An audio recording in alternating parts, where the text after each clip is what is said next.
Hello, everybody, and thank you for coming. It's the H3 show. The date is April 30th. The year is 2025. The guest is Sam Seder. Woo! Oh, there he is. Oh, no, Sam Seder. Now, this has been the long-awaited, much requested. I've called him colloquially as approved Jew, Sam Seder. Of course, I say that lovingly, because he has nothing to do with this stupid. They're obviously Jewish. This stupid situation where people have demanded that I talk to him to show how serious I am about this. Well, I'm doing that, and tomorrow. I told Hasan that I would be speaking with Sam Seder first, as per his demand. Which means tomorrow, which means Friday, Hasan Piker, Young Turk fame, the Uyghur name, or how do you say his last name? No, how do you say Chank's last name? Yeah, Uyghur? The Uyghur name. I don't know if that's the family name. Yo! We'll be calling in tomorrow at 12 or Friday. We don't do an episode tomorrow, Dan. They know what I mean. Realized.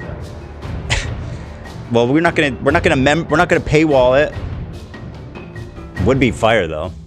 If I had to respond to all of that, I wouldn't be able to do what I'm doing, which is covering the fucking news. And I hate to pull him away from the news, you know. Thank you, by the way, to our wonderful and gracious sponsor, Game Time. It's game time, baby. It is game time. I'm, of course, stressed up, guys, because you know how serious I'm taking this. I want to give a notification to Hasan, who I know is watching, and his fans. What you're witnessing me exhibiting right now is actually a neurological disorder called Tourette syndrome. I'm not addicted to drugs. You guys used to know that. I always thought Ethan was tweaking. I didn't know he had that shit. Okay, Asmin. Well, okay, Asmin audience didn't know. I try to be honest. I feel like you guys used to know that, especially the fans who were watching the show. But now all I see is a lot of people on Haas Twitter and his community saying that I'm on cocaine because of my neurological disorder. So I have this unique opportunity to tell you guys, if you see twitching of any kind, do not panic. My kids are safe. Do not call CPS. My kids are safe. They are not in a drug den. I promise you guys. I'll take a drug test. I'll do it right now. Who's got one? Olivia's got one. I got rushed delivered. Nose goes. I've never been as sober in my life, actually, to be honest. I haven't taken a drug in fucking, it's got to be a decade now. Decade plus going on here. Probably. Well, we've got a little bit of time here at the top of the show.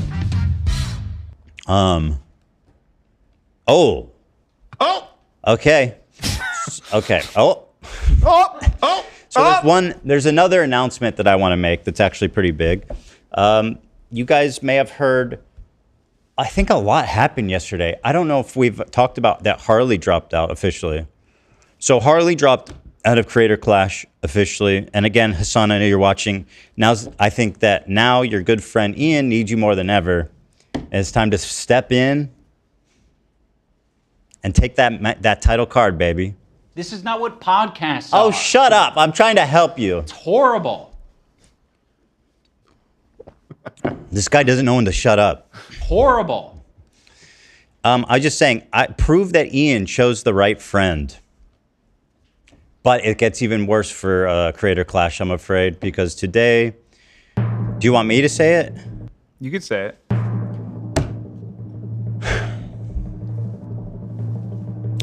This was a tough situation for everybody. And it wasn't something that any of us took lightly, least of all, AB and Lena specifically. It is with great regret that we announced that Lena will not be participating in Creator Clash either. Yes. First off, I apologize to any of the fans who were going to see Lena. It's been a lot, and Lena's just sort of been thrown in the middle. She was kind of put in a really shitty situation, and boxing is a very serious thing, and you need your full concentration. And it was getting to a point that she was just caught in the middle of stuff, and I was afraid, and she was distracted at practice, and there's a lot to it. And she wasn't dropped. It was sort of it wasn't fair to her opponent, Froggy, as well, because if Lena was to post and promote, she would get shit. And if she didn't post, she's still getting shit. And it's not fair to Froggy and her experience. So, yeah, after talking out with everyone, we figured it was best if she drops. Now, I want to make it clear. I personally think the way it played out is that she got booted. That's just my opinion, because basically when they dropped this content comp, they're like, oh my God, this affects Lena? How is that possible? What? They're like, what? You don't want to post and promote the fight now that we've declared like a holy war on your whole, on your boss's entire fucking like community? It's not just me. I mean, the community members were not fans of that video. Nor was I, by the way. And once again, to address the Hasan fans, don't do that Fortnite dance. Just take the lesson. Don't do that on camera. Mm-hmm. Yeah, it's like way too late for that. Hasan, you should never... you should have told them. He knew better. Well, that's why he wasn't in the rest of the shots. He did one shot and he's like, this is fucking cringe, dude. You knew that video sucked, Hasan. Just admit it. All you guys know it sucked. Just admit it. Stop obfuscating. Because the revolution will not be televised. Revolution will not be televised. All right. Yeah, it will be live streamed. Sorry. No, you're fine. After speaking like with the Creator Clash team and with Lena's opponent and everything, it was sort of like a situation where she could be in it and not promote, or Ethan offered to reimburse her. So yes, I'll making sure that Lena's not out of pocket at all for this event. It's my I'm taking care of my people. I don't want you guys to have to fucking take a loss because of their incompetently run stupid ass event. Which is very kind of you, and also is shitty. We don't. We're not happy about taking money from you either. But yeah, don't worry about it. So first of all, here's what happened. They kind of thrust Lena into this horrible position, and they go, "Oh my God, what? What do you mean you're in a weird position?" And Lena reasonably is like, "I'm going to do the event," which I think was very brave of her to still continue through and say she's going to do it.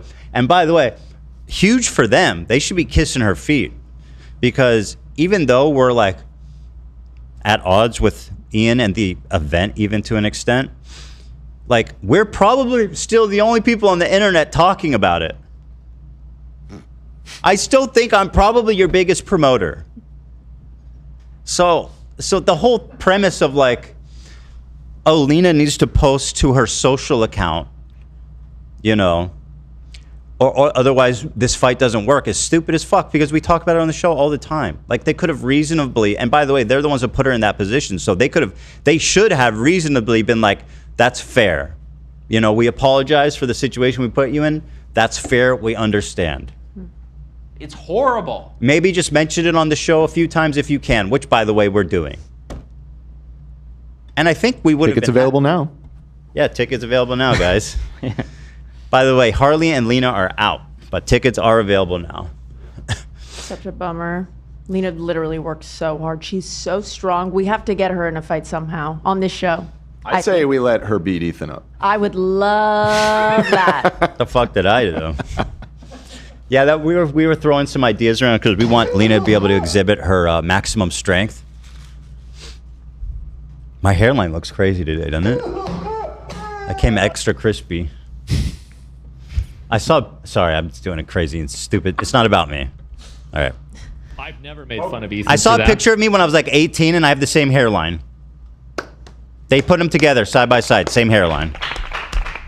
Hasan, if you're watching, I'm sorry, buddy. If You I only had have to so much respond time to all left. of that, I wouldn't be able to do what I'm doing, which is covering the fucking news. This isn't news, so I don't know why you're watching this, but okay, you do you, player. War. Anywho, here's the thing, Hasan's audience. You guys know that I'm funnier and more entertaining. You don't have to torture yourself and watch this fucking guy scream and whine and cry and like yell at his chat. Whoa. He yells at his chat. He eats chicken. And like he talks about the same shit every fucking day. Like, we don't do any of that. We don't eat on the air. We don't talk about the same things every day. We don't eat on air? Girl. And we are purely dedicated to the laughs and the entertainment every episode. So you don't have to suffer, okay? We would why never, does it lie? ever eat while doing this show. I wouldn't. And no one on the crew. I prohibit food from the set. Yeah.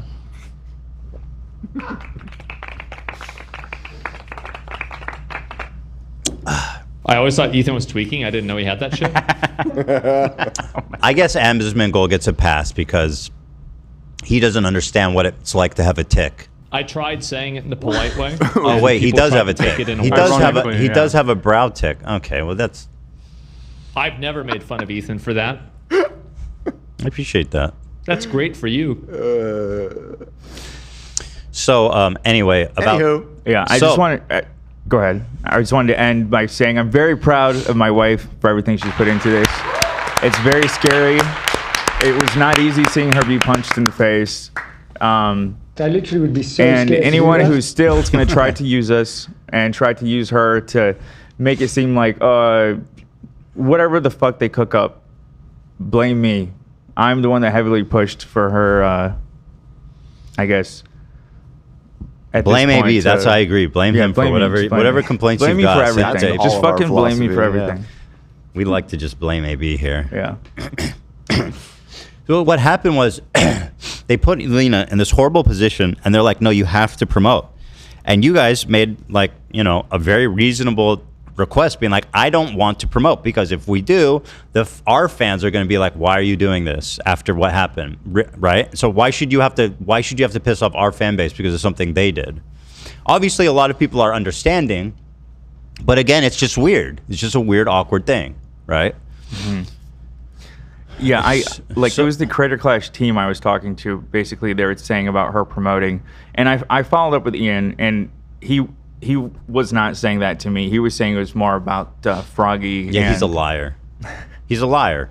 You think that he's like Mr. Creator Clash and he doesn't know exactly what they're telling you on the phone and exactly what they're saying to Lena's opponent? It's him, and it's Anissa. He's lying. But even worse, he does a Fortnite L dance to fucking own his That's way worse. enemies in 2025. I know it, man. Horrible. He did that. You guys saw that. Hasan's fans, I know you saw that. None of you laughed. Please tell me that. I know. Don't tempt me. Don't do it. No, don't do it. I'll dab on him. Don't do it.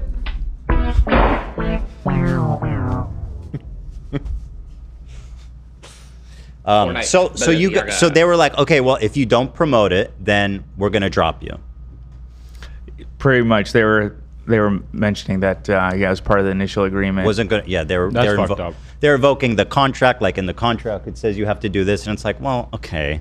Well, in the contract, what does it say about you fucking like calling my boss Islamophobic and thrusting me into like a civil war? That's a really hard question. It's not. It's an easy one. It's really easy. It's really easy. So ultimately, I guess it seemed like the inevitability was that Lena was going to drop out. Now, basically, what did they say about reimbursing her for her time? That's just obviously a no, right? I believe that is a no. Yeah, I mean, I don't even think they're going to have a single dime to spare anyway. Harley was smart. Apparently, he got paid up front. What? Interesting. That's fucking insane. It is insane. That's part of what pissed Harley off is that he told them from the beginning that he would only do it if everyone was getting paid the same amount. He also, interestingly, maybe I shouldn't say this because I'll leave it to him, but if I think he said this publicly already about the payment. He did. He said everyone needs to get paid the same amount, and they agreed. And then he was talking to his opponent, Mrbeast, and he was like, oh, no, I'm getting paid this much, which is like significantly more than you. That's horrible.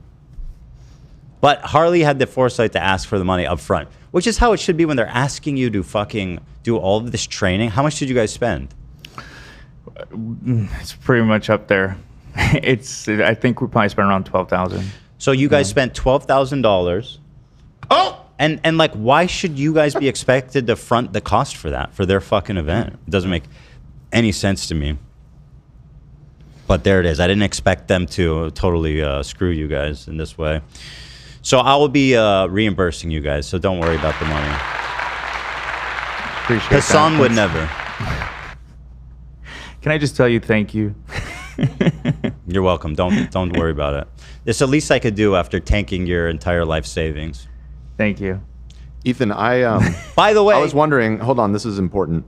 You know about my sort of misadventures with the Triller stock? Oh no. You sold. I mean, saying I sold at a loss is maybe even underselling it. Yeah. There's nothing left. There's nothing left. How? And the thing was, I feel a little misled because you sort of pushed for me to do that, if I recall. To sell or to buy? To buy. When did I push you to buy Triller stock? You did. You did. Well,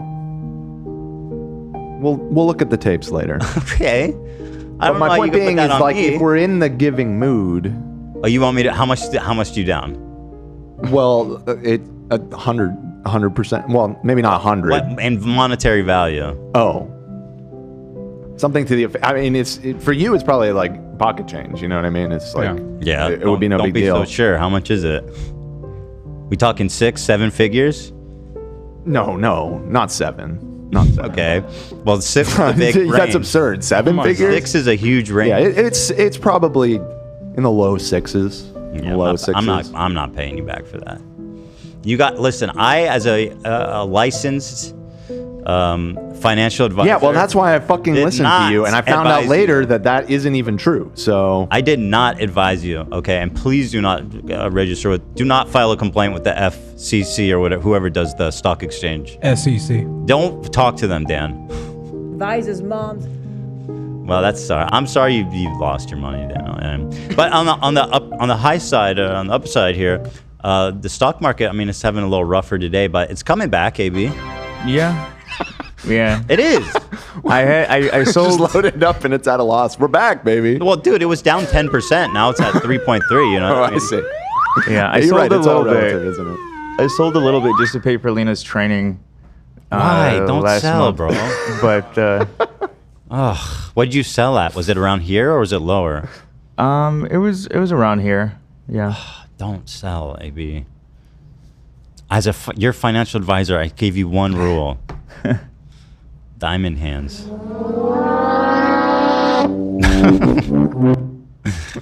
That's the Twin Peaks Price is Right sound effect, everybody. So there it is. That's the big announcement. There's 2 big announcements, actually. 3 might even, some people say, if you include Sam Seder being here today. So. Oh! I know that's a lot. I think I'm kind of curious what the community's reaction is going to be to that. I want to say you guys did nothing wrong. This is 100% on them, in my opinion, and they should be deeply ashamed of themselves for how they run this event and the situation they put her in. And honestly, at this point, I'd be surprised if anybody gets paid out anything, because this event seems like it's on thin ice on a hot summer day. And you know what happens to ice in summer days? It's so hot. It depends where you are. Because it'd be sunny in Antarctica and still be very cold. Yeah, that's true. Right. Let me check the chat. I want to know what people's reaction is going to be to that. Shut up, Ethan. Let's see. We actually just received 50 gifted subs a moment ago. Well, thank you so much. A big fat 5-0 from Thomas Furky. I go hard at Becky, Thank you so much. Thank you. That's so nice. Oh boy. I think for our audience, it's probably comforting in that I think a lot of people were like, fuck this event, but also we want to support Lena. So now it's just fuck this event. And that's me saying that, not you guys. Also, before the show even started, I just remembered there was also an individual named Char Char who also gifted 50. So there's been 250 gifted membership packages sent. That's so nice. Thank you. And Char Char also sent 50 pounds, British sterling. 50 gifted for 50 fam members. All I ask is for the 50 gifted, oh my God, yeah, yeah, yeah soundbite. Yeah, you get, yeah. Oh my fucking God. Yeah. Yeah. Yep. Yeah. Yep. Yeah. Yeah. Yeah. Yeah. Yeah. Yeah. All right. All right. For all the, thank you, Zach. Thank you. Thank you. For all the Hasan fans who usually don't watch, that's actually real and unedited. I mean, the slowing down part was, but that was an original Keemy Dreamy. Covering the fucking news. Also, I want to say Hasan again, and since you're watching, this is how you take care of your people. You want to talk about socialism? Oh, socialism is the only way. Why is your mod Frogan begging for rent money? Meanwhile, I'm making it rain on my people. Just saying. Well, not exactly. I mean, you're reimbursing. I mean, if I had $12,000 in ones, you don't say that wouldn't be raining. Is that how you'd like to distribute the funds? I'm going funds? to pay them back in ones. We actually spent $35,000 actually. Now that yeah, you lowballed it. Hold on. You're gonna have to provide receipts for that one. Yeah. Anywho. So that's that. Anywho. That's Losing that. money costs you nothing. How is that possible? You young and dumb. How much money did you lose? Everyone loses money. It's true. Right. Yeah. That's true. You got a point. I guess I should. You know what? Fuck the economy and the whole world. Everybody loses money. Okay, that's wonderful. But how do I make money off depressed people? What the fuck? Well, you just turn on Hasan. It's Covering a the joke. We fucking joke news. the Hasan fans because we love them. I didn't really understand. We love the Hasan audience, don't we, folks? I didn't get it. You still have Hasan fans in the audience as well. I can't imagine there's many, but I know there's some. I saw a meme yesterday about being a child of divorce. They're here. I know that there's some for sure, and that's fine. You know, just one of us brandishes Nazi swastikas and one of us doesn't. Anywho, we love the audience. We love Hasan's audience, folks. We kid them because we love them. Immediately goes for the swastika one. Got it. I heard he was watching. I think he's probably regret it. He's probably turned off by now. Did you see the skull thing from him? Genuinely insane? No. And by the way, thank you for supporting me on the skull thing. I know you showed a lot of grace. What was it Hasan said when he found out about the human skulls? Did you see the skull thing from him? Genuinely insane? No. Thank you for your coverage on that. Appreciate Covering that. the fucking news. Appreciate that. Anywho, let's see what we got at the top. I'll see you guys tomorrow. I'll See y'all tomorrow. Let's see. Is everybody brushing past how AB admitted to reenacting this? The avatar emoji things when we all became VTubers. Actually, it's been so long. Let me refresh. Let's all refresh here. And I am Lady Big Titties. So Eliz is awesome because the jiggle when she moves her head, like holy. So this is the one part I messed up. And the Like initial, this. when we recorded it, Ela was like moving her body. I didn't know the body actually moved. So when me and Lena reshot this part, Lena was staying still. So that's why this doesn't make sense. Yeah. Shame. Give me some of that. That's awesome. I might be a burger, but I'm still hungry. Wait, hold on. It's funny that I need to move my head. You said it all right. How'd you do that? How'd you voice it all? I had to get them. You just say it after it happened? I would, yeah. So I would say it a second later, and then I moved all the audio over. Do you Yeah. just repeat what the show I was was saying? repeating. Yeah, we were repeating what you guys were saying. How long was the segment? My God, man. It was substantial. Like 20 minutes or something. 20 minutes, yeah. Okay. I love this hamburger emoji avatar, by the way. See, so try to make expressive. them jiggle as much as possible. Hold on, I think that hamburger's on cocaine. Could be. How to do the hamburger? His with your eyebrows, dick in your man. balls. I think try to do like a big circle motion. Oh yeah, let those titties bounce by. God damn, mama. Yeah, it's a shame you guys can't see it. Anywho, that was AB apparently, and Lena. Some people are saying it didn't match the audio. I'm telling you guys, back then nobody noticed. There was no comments. Yeah, no, I don't think anybody noticed. How could you? It was masterfully done by a true artist. Mrbeast's latest video, he has a veteran who's in a roadside bomb do a minefield challenge. No shot. Yeah, I was just watching Mrbeast this morning, and I stumbled upon this. Kind of crazy. Are people talking about this? No. Nobody's talking No. about It's this. just This is fresh, this is from like 2 days ago. and nobody's pointed this out. Nope. Well, I can't say that. Nobody's pointed it out. Dude, his but- thumbnails need to chill. The whole Mrbeast thing happening is getting out of control. Every fucking channel on YouTube looks like this. I am currently on an island infested with snakes! Hold on, let me go to his channel here. Hey, Mrbeast. Quick, everybody, go to Mrbeast's channel. He's giving away money. I chained this massive rock. God, bro, you gotta chill in this thumbnail. He's being dragged to the bottom of the ocean and drowned by a noose. And then the one before is like, look at this poor African child. His bowl is empty. That's crazy. Well, you got to watch. Not the even a video. single crumb in that bowl, man. Because that's the incentive. You got to watch this video to feed them. In the heart of an angel, I will find you. If you want to adopt this starving African child, Is that a real child? 1-800. Probably not. It looks AI. But I mean, by the way, I'm kidding, because he does do a lot of good. You know, at the end of the day, he does, which is good. Good is good. All right. So would you risk drowning for $500,000? Let's take a look. There was like it's one of those videos where he had a bunch of challenges, but this just popped out to. I wonder if we're gonna get love in claimed particular. for Beastoid clips. Let's see. I don't think so. No, not in the past. Okay. We've done it. Blindfold. Welcome to the minefield of death. Oh my God, Jimmy! Buried beneath this minefield are 20 gargantuan bombs, completely hidden out of sight. Come on, Jimmy. Your job is That seems dangerous. to drive your money across the minefield, but be careful which path you take, because if you accidentally trigger a mine, all your money inside of that car will burn to ashes. Roger How are you supposed to know which? Is it just random? It's just random. I don't like these ones when it's random. No, it's not random. It's not fully random because he has 5 cars.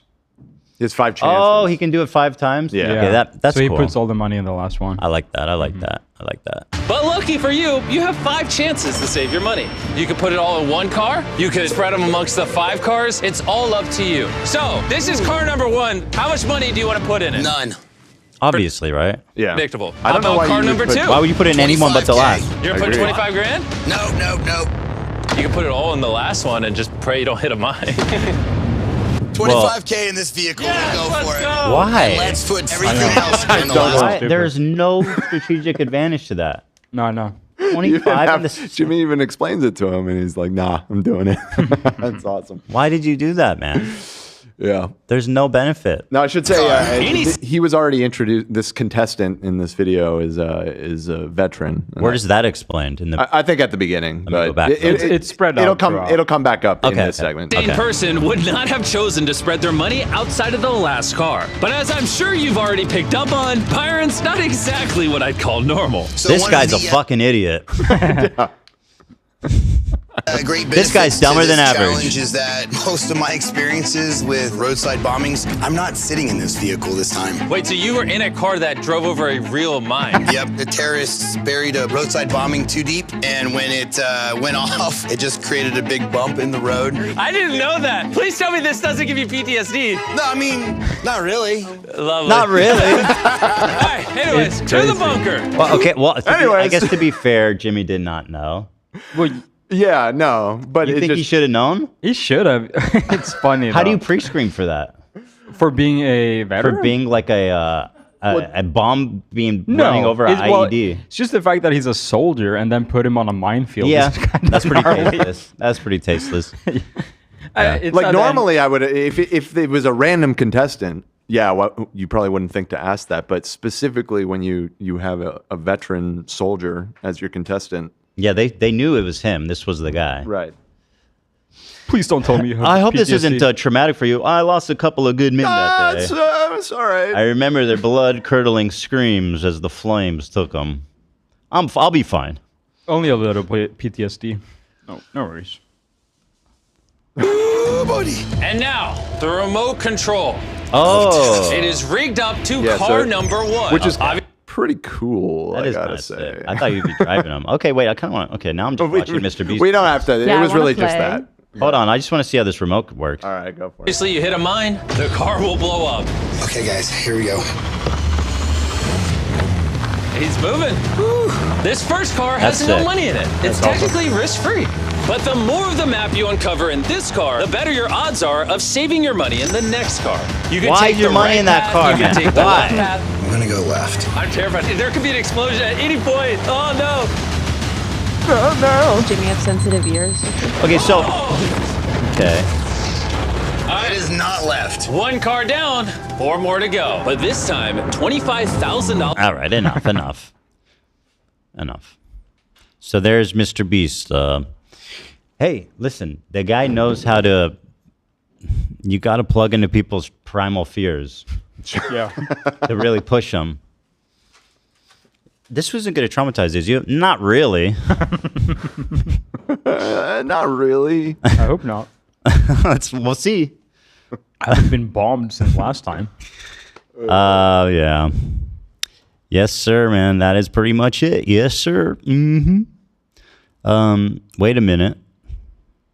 Oh, God. I saw this story. Oblivion Remaster. We were talking about this. Yeah. Oblivion is the game before Skyrim. And all of them are known for this, but having just insane dialogue. Because there's so much of it, and every character has like dialogue, and it's just repetitive, and it's like the same actor again and again. Right. And so when I saw this, I was like, "There's no way that's true." Apparently, there was something that stayed in Oblivion's final game release. When I read it, I couldn't believe it. Now watch this and tell me if you noticed something about this. This is 100% real. Go ahead, please. I heard that thieves broke into the Arcane University, the Imperial Legion compound, and the temple all on the same night. Wait a minute, let me do that one again. I heard that thieves broke into the Arcane University, the Imperial Legion compound, and the temple all on the same night. Wow. Sounded the same the second time. No, I disagree. Are you like she? Oh, way better did it. delivery. She was right. She did need to take that a Dude, second how time. fucking funny is She kind of. Wow. Here, Olivia wants to see it. Just play it from the Imperial beginning. Legion Oh, compound yeah, and here. the Yeah. Go ahead, This please. in a video game. I heard that thieves broke into the Arcane University, the Imperial Legion compound, and the temple all on the same night. Wait a minute, let me do that one again. I heard that thieves broke into the Arcane University, the Imperial Legion compound, and the temple all on the same night. Yes, that was much, You think much so? Okay. more natural, much more raw. Dude, I agree. I played this entire game when I was in college, and like, I would work. I had a job, and I would go to school, and I would come home, and I would smoke weed and play Oblivion. Wow. This would have tripped me the fuck out. Wait, what did she just say? Well, that was in the original game, and people are. I think it's going around again because people are just appreciating that They kept it despite in. it being a remaster. It's too funny to like They actually kept it remove in. from the game, so they just included it again. Oh, I didn't know about that. Yeah, this is. They even made her mouth move Right. Let me do that one again. before her mouth didn't move on it. And the temple all on the same night. Wait a minute, let me do that one again. She wasn't happy with it. So I was reading that apparently the lines are so awkward in this game because they were provided a massive list of phrases and stuff to say in alphabetical order. So like one phrase completely unattached from the next. Interesting. Kind of makes sense why. I personally, I find it iconic, dude. It's the NPC memes. That's like kind of where the NPC memes like originated. It's amazing. Well, and by the way, it was super ambitious what they did. Like having a whole game with voice acting, like of that size, was pretty insane. Yeah. So yeah, I mean, listen, it wasn't pretty all the time, but was it there? Yes. Oh yeah. Surprised it doesn't happen more. There's that, guys. I hope everybody enjoyed that. Wow, good stuff. I did. So listen, we're supposed to speak with Sam at 1. It's 12:50 right now, and there he is. We're at our ad time. So why don't we do that? Let's thank our wonderful sponsors over at Game Time. Game Time is the app to get tickets. Specifically, what they're great at is last-minute tickets, finding you the best deal possible. Now, let me just tell you right up front, okay? Even before I tell you how great this app is, if you download it, create an account, and use the code Ethan, we will get $20 off your first purchase. Hey, that's a good deal. That's just a free, crispy $20 bill coming at you for signing up. That's badass. So here's the app. Super easy to use. Let's look at the Lakers, for example. Teams nearby are Clippers. Clippers tickets are always a bargain. Let's see what the Clippers Ian's have. molding right now. We have a game on the 1st. Let's get some last-minute tickets. Let's get clipped. Oh, now see here. Here's what I love. Can you zoom in on that at all, Dan? You can see in the green ones are showing you where the deals are good compared to, like, I think the original retail price of the ticket. And then the black ones are obviously, in their opinion, overpriced. And you can see exactly where it is. You can see the value. If you click it, you can see the view. Click one of those green ones. That's a great seat right there behind the basket. Look at that. You see exactly what it looks like from that seat. Shows you how much it is. Last minute ticket. That's a really nice seat for $250. I mean, I don't know if that's a good deal or not, but it's the Lakers. I think they're probably expensive. It's not. It's Clippers. Oh, this is the Clippers? Yeah. No, $250 to see the Clippers? they have fans. Oh, there's dozens of them. More than I thought. There's dozens of them. It's playoffs. So. Oh, that's why. Oh, okay. Let's go back. So this is sporting events. You can find this for any sporting event anywhere in your city. But there's a theater. They have Kendrick tickets right there. There you go. Kendi, and SZA. Yeah. Let's test it out and buy 2 tickets right now. Those things are pricey, by the way. But let's see. We're getting a good deal right there on the center. How much is that one? Right in the pit there. You're like on stage. It's the energy, bro. The energy pit. Yeah, I'd say so. I doubt there's a photo for that because that's like a unusual one. Try one of those. Here, if you do like one of these. Try with that one with. Oh, stage layout coming soon. Okay. They don't have it for SoFi. SoFi's a relatively new venue. Got it. Well, click on. So they've got sporting events, they got musical events, they have theatrical events. They got everything you got. So, yep. They show you the best deal. They show you the view. They give you all the info you need. Specifically for last minute tickets, come get it. But honestly, for anything, they've got it. And they have a fantastic platform. And best of all, guys, they're giving you $20 free for your first purchase. And even better than that, they support this gosh darn show. That's right. And we love them for that. We do. They have zone deals. Choose a section, let Gamer Time choose the seats. So you can say, we're offering better deals in this zone. We'll assign you a seat. All-in pricing, by the way, that's really nice. No surprise fees at checkout. Love that. Nice. Lowest price guarantee, or they will credit you 110% of the difference. That's big. Your purchase, Game Time ticket coverage. Your purchase is covered with the most flexible customer service policy in the ticketing industry. I like the sound of that. Take the guesswork out of buying concert, show tickets with Game Time. Download the Game Time app, create an account, and use the code ETHAN, ETHAN, for $20 off your first purchase. Terms do apply. Again, create an account and redeem the code ETHAN, ETHAN, for $20 off your first purchase. Download Game Time app today. Last minute tickets, lowest price guaranteed.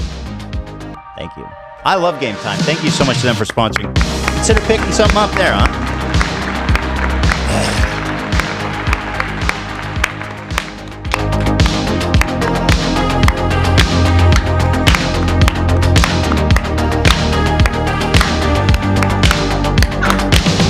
Okay.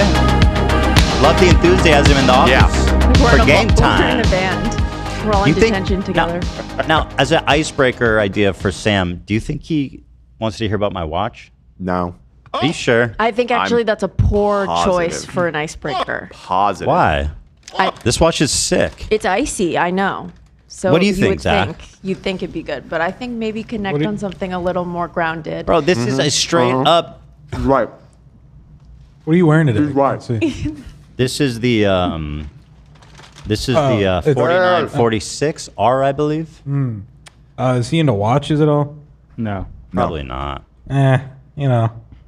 I should force him to listen. I should do an hour of just watch talking to him.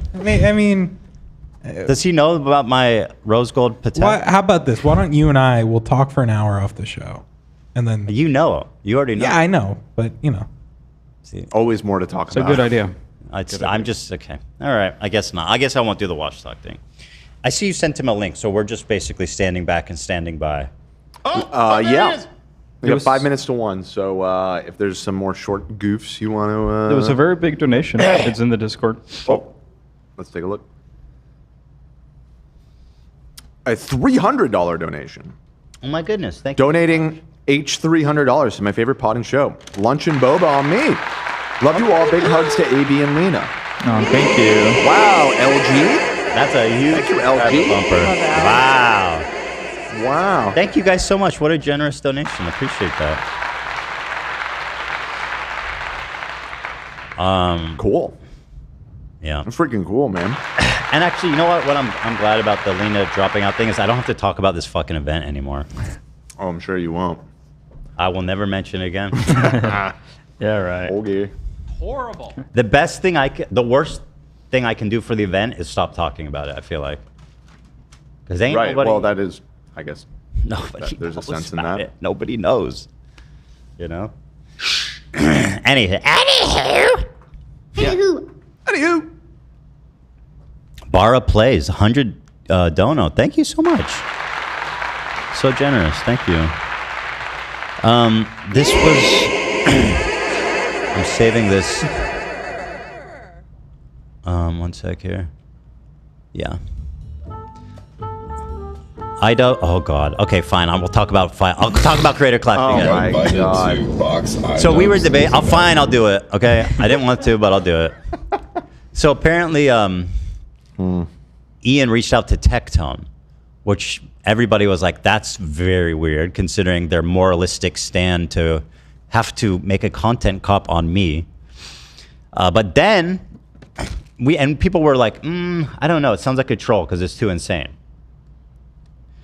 But now, apparently, it's come out that he reached out to Ice Poseidon to box.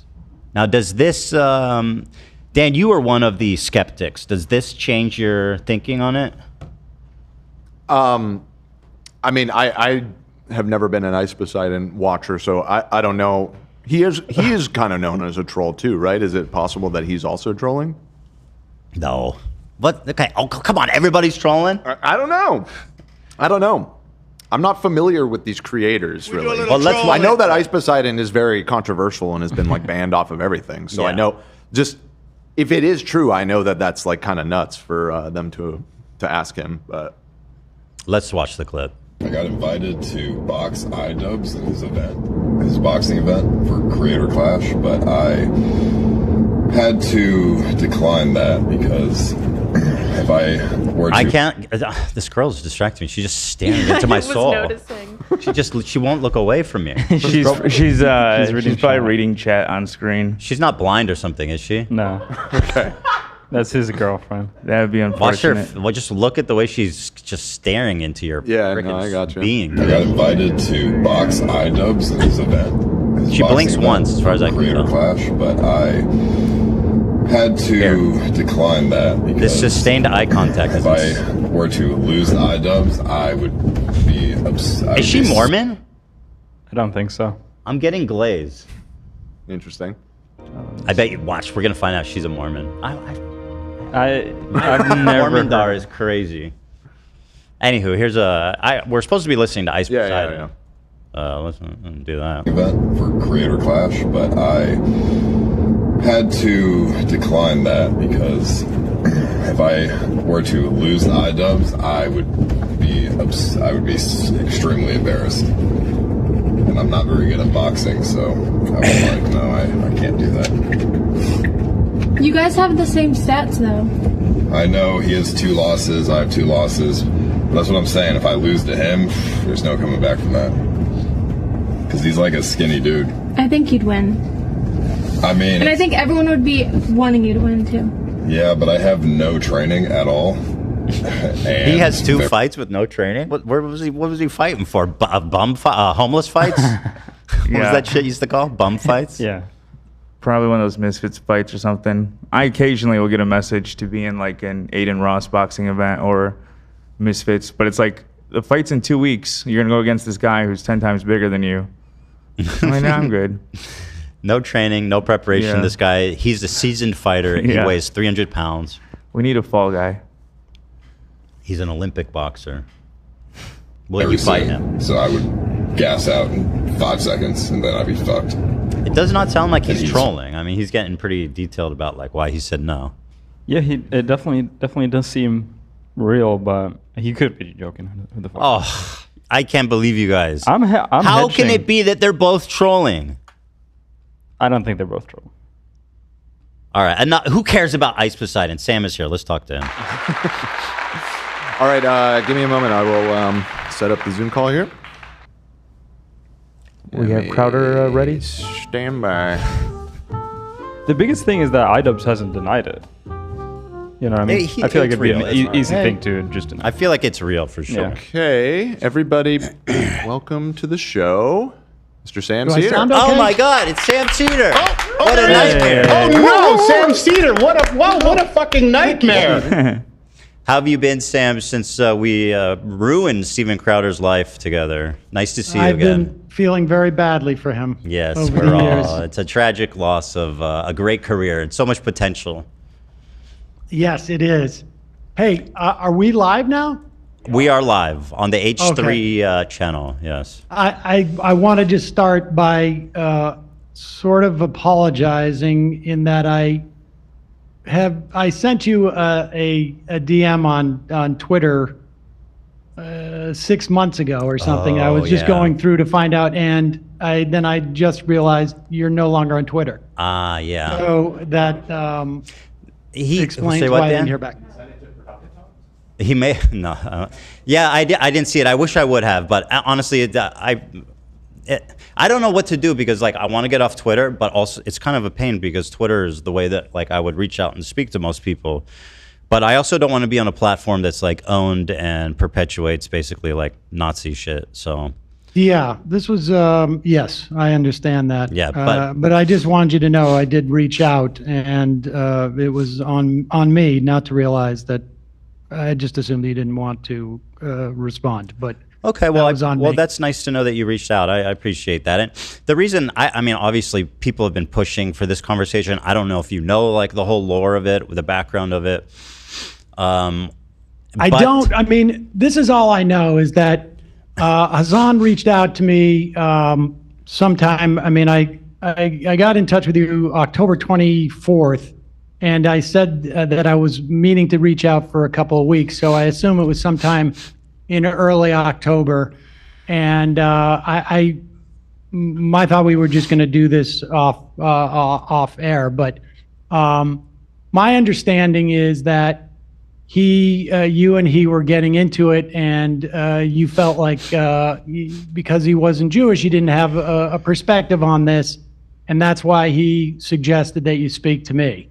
I don't speak for all Jews, just to be clear. Right. I speak for only for myself as a in any form. Well, whatsoever. Sam, So, allow me to speak for all Jews, if I may, today. please. No, but actually, I mean that's a total mischaracterization, which is kind of my problem with Hasan, which we can get into if you want. We don't even have to talk about Hasan, but basically, what I told him was that I was citing polling data that shows that about 70 to 80% of diaspora Jews have some kind of positive feelings towards the state of Israel. And he was disagreeing with me. And I mean, this is available by polls, readily available by Pew Research just last month, showing that, and I don't know if you agree with that or not, I can pull it up, but 72% of diaspora Jews have some type of at least positive feelings about the state of Israel. I was stating that fact to him, and he was saying that I was wrong. And I said, "Who are you to talk about this?" I did not say that I only listen to Jewish people, which is a little bit of presumptuous and a little insane. No, I don't think that's not what I took him to say. But yeah, I mean, Hasan is that's irrelevant to me. Yeah. I mean, I think that I haven't seen that poll. I've seen ones that have said that they have a connection. They feel a connection, either strong or somewhat. Yeah. Which is different than positive per se. So but regardless, I mean, I Yeah. think if I don't know your upbringing at all, but I mean, certainly my upbringing, my Hebrew education was, I would say, 1/3 Holocaust, and I'm older, and so this was in the 70s, 1/3 into the 80s, 1/3 Holocaust, 1/3 Israel, 1/3 Hebrew, Hebrew and Jewish culture, and I certainly feel a strong connection to Israel, but I wouldn't call it positive these days. Sure. I think what the poll attempts to is basically, if you ask Hasan or a lot of people on the left, I think an emotional attachment is the way to describe this. So it's like if you think I certainly have an emotional attachment, and it's not, but it's not. I wouldn't describe it as positive. This isn't the one, is it, Dan? There's the one that shows 73% of diaspora Jews. Anyway, it doesn't really matter. Regardless, basically, I want to flesh out my ideas, my thoughts, because I'm being characterized by Hasan and a lot of his cohorts as being, a Zionist, being pro-Israel, being a Israel apologist, being a genocide supporter, being a baby killer, being married to a baby killer, etc., right? My wife is Israeli. I don't know if you know that. So basically, I would like to just take the opportunity to explain my ideas, what I think about Israel, and you can tell me what you think, because apparently I will only listen to other Jewish people. So finally, I can speak to someone whose opinion matters to me. So thank you, as the official sanctioned Jewish man, Sam Seder, everybody. 100% Ashkenazi. You ever taken one of those? I haven't, but I'm quite sure I have some Sephardic Jewish ancestry too. So I would mix. That's good. Vilnius and Hungary, I think. Good for you. I think that's always a good thing. My friend, I'm 99.3%. So that's my. All right. That's where my authority comes from. I'll take your word for it. So at any rate, let me start here by showing you a little context. Oh, let me also just say, I got about an hour. Okay, great. Get I'll just get into it then. Food. Here it is. Not that it matters, but okay, whatever. So let's start here. Let's start with a little icebreaker here. I know we're both fans of Tim Pool. Okay, let's just enjoy this image together. Tim Pool recently had a wedding. And can you see that? Did he get married? Well, I think he's attending a wedding. Okay. And he's very formally dressed, except he appears to be wearing a beanie. I would. I'm aware of his beanie attachment. Yeah. So I don't know. I thought this was a fine look for our good friend Tim Pool there. Very good. Nice suit. Yeah. So well, let me ask you this: what have you kind of like heard about me? Because I mean, I know that your colleagues have an opinion. I got to be honest with you. I have not heard much. I have, like, you know, the only thing I really saw that came up in any of my mentions on Blue Sky, I'm also on Blue Sky, is just this issue about talking to me, and I had presumed that was it. But I don't, you know, like, look, from my perspective, I'm not, you know, and I know that there's been, you know, you mentioned in the email that there's been a lot of grief that you have taken, and I know that other people have also taken grief on all sides of this. And you know, the personal aspects of this, and you know, I don't believe that people. I don't actively attempt to deplatform people. I don't think people should do that. I don't think people should be swatted or tried to be fired or whatever, or have CPS sicked on them or any of that. I mean, I just don't think that's appropriate. I mean, I'm more interested in talking about my relationship to Zionism and my perspective on what Israel is doing and what is happening in Gaza. And I totally agree. Let's just talk about the facts. Let me start by showing you this clip. So I've been actually talking about my feelings on the Israel-Gaza Palestinian dispute situation for a long time. I lived in Israel for 5 years as well when I was with my wife early on. Here's my position right after October 7th. And you can tell me if you have any... if you have any comments on any of my positions here. But this was this was from our episode a few days after October 7th. Yeah. Liars and bad faith weirdos. So here's what I'll say about Israel, okay? Listen, this isn't the first time I've said it, and I'll say it many more times. The cabinet is run by genocidal maniacs, okay? They're led by Netanyahu, who should resign in disgrace and go to prison for being a war criminal, okay? He's made a coalition of the most radically conservative freaks that don't represent, by the way, the majority of Israelis. And they're hell-bent on genocide, frankly, overtly. They've committed tons of war crimes in Gaza, including the killing of children, obviously, because Gaza is one of the most densely populated places in the world. 50% of the residents are under 18, so when you bomb a building, the chances that you're killing children is pretty much 100%. Okay? It's fucking barbaric. It's unacceptable. It's disgusting. I've seen videos, I saw videos of Palestinian dads holding his dead 5-year-old daughter. I mean,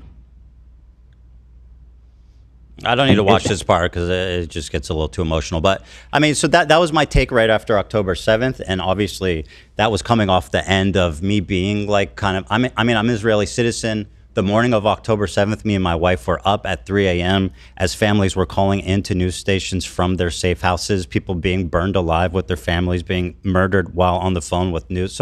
So coming off of that emotional shock, right? This was my reaction. Now, I don't know if there's something Zionist or pro-Israel I said there, but maybe I don't understand. I think much of what you said was true. I'm not sure, frankly, if what we've seen Israel do in terms of Gaza is not broadly supported in Israel. I'm not seeing the body politic. I mean, I was doing a lot of interviews with Israeli reporters earlier in 2023 about the protests against what Netanyahu was doing with the judiciary.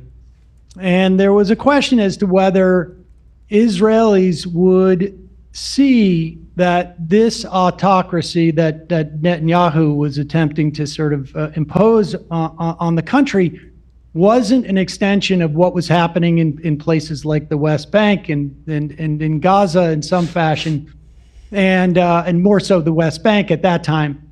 And so I think it's hard to make an argument. And look, I would make it's not a perfect analogy as to what's happening in this country, but when you talk about the Israeli population not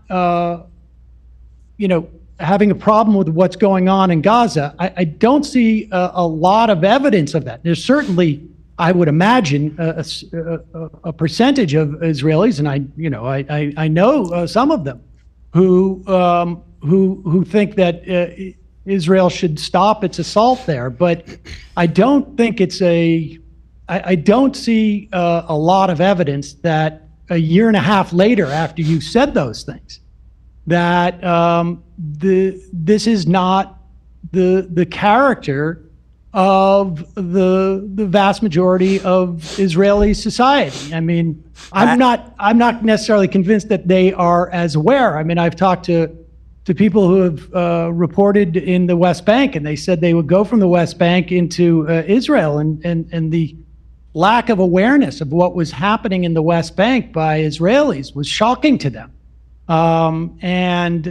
So, I can't say if the Israeli population had a full understanding of what was happening in Gaza that they wouldn't change their mind, but I don't see a lot of evidence of it. So, as you touched on, this was made basically before the war started. And I think that the unfortunate, really tragic outcome of the war is how much it's jaded and radicalized, I think, people in Israel. It's really, I think people in Israel feel like isolated. They feel like, the sentiment in Israel is basically that the world wants, the country to disappear. And obviously, like, that's a much more nuanced conversation, but the feeling there has definitely radicalized a lot since the war started. It's gotten a lot worse.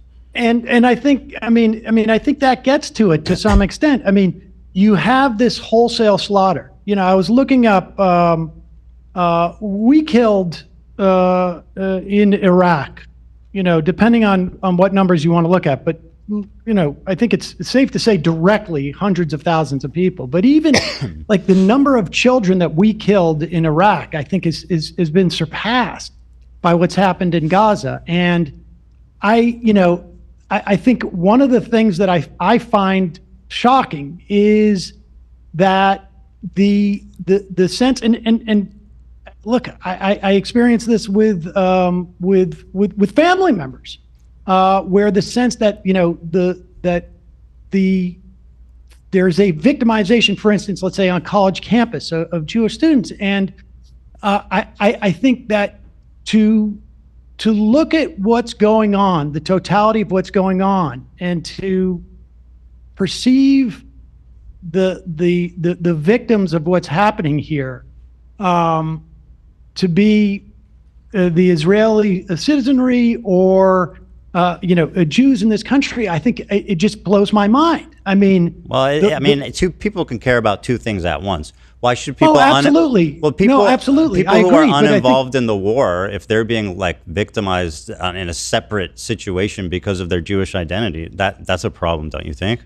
Oh, I do, but you can care about two things. You can't be like, oh, these people are ridiculous for caring about anti-Semitism on college campuses because the war's happening. I mean, both we can care about two things. 100%. And obviously, one is way worse, right? One is way worse. But that's the point. I mean, one is way worse than what's happening in Gaza. But who should tolerate being discriminated against based on their identity? You know what I mean? Like, of course, who wouldn't react to that? I don't think that people are. I don't think that people are being victimized. I mean, certainly, listen, anti-Semitism is real. It was real when I was a kid. There was many times I had pennies thrown at me growing up and playing basketball. I mean, there was a lot of. I've experienced anti-Semitism, but I would put it in the context of like you're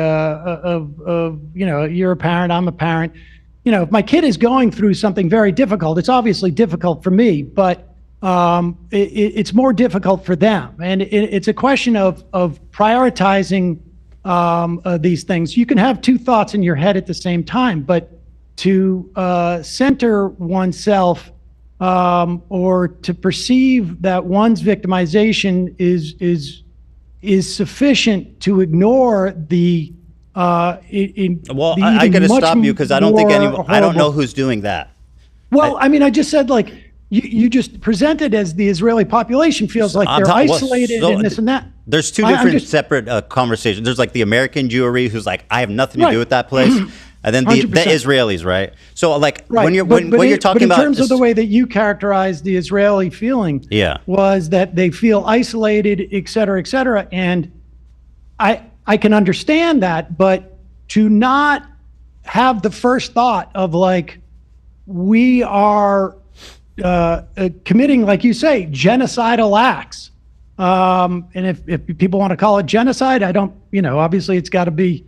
It's a legal term, but I think that it's colloquially speaking, at the very least, it is a genocide, and to not recognize that as the fundamental issue, the first issue, I think is blinkered. I don't know how else to say it.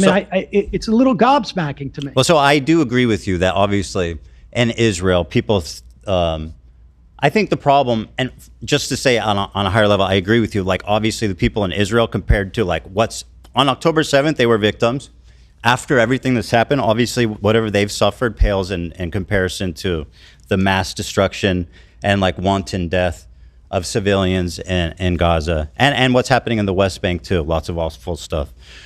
That being said, I think the problem with Israel, just to try to explain what's happening there, because I do agree with you, is just like the media apparatus and the feeling that they have there. It's like there's not a lot of space emotionally and like even the information that they're consuming, I think that would allow them to have that kind of like self-realization. And like you said, a lot of Israelis don't know what's happening there necessarily. Are some. There are some. Yeah, of course. Haaretz, what was it in the fall? You had the publisher of Haaretz, speaking out about what was going on there.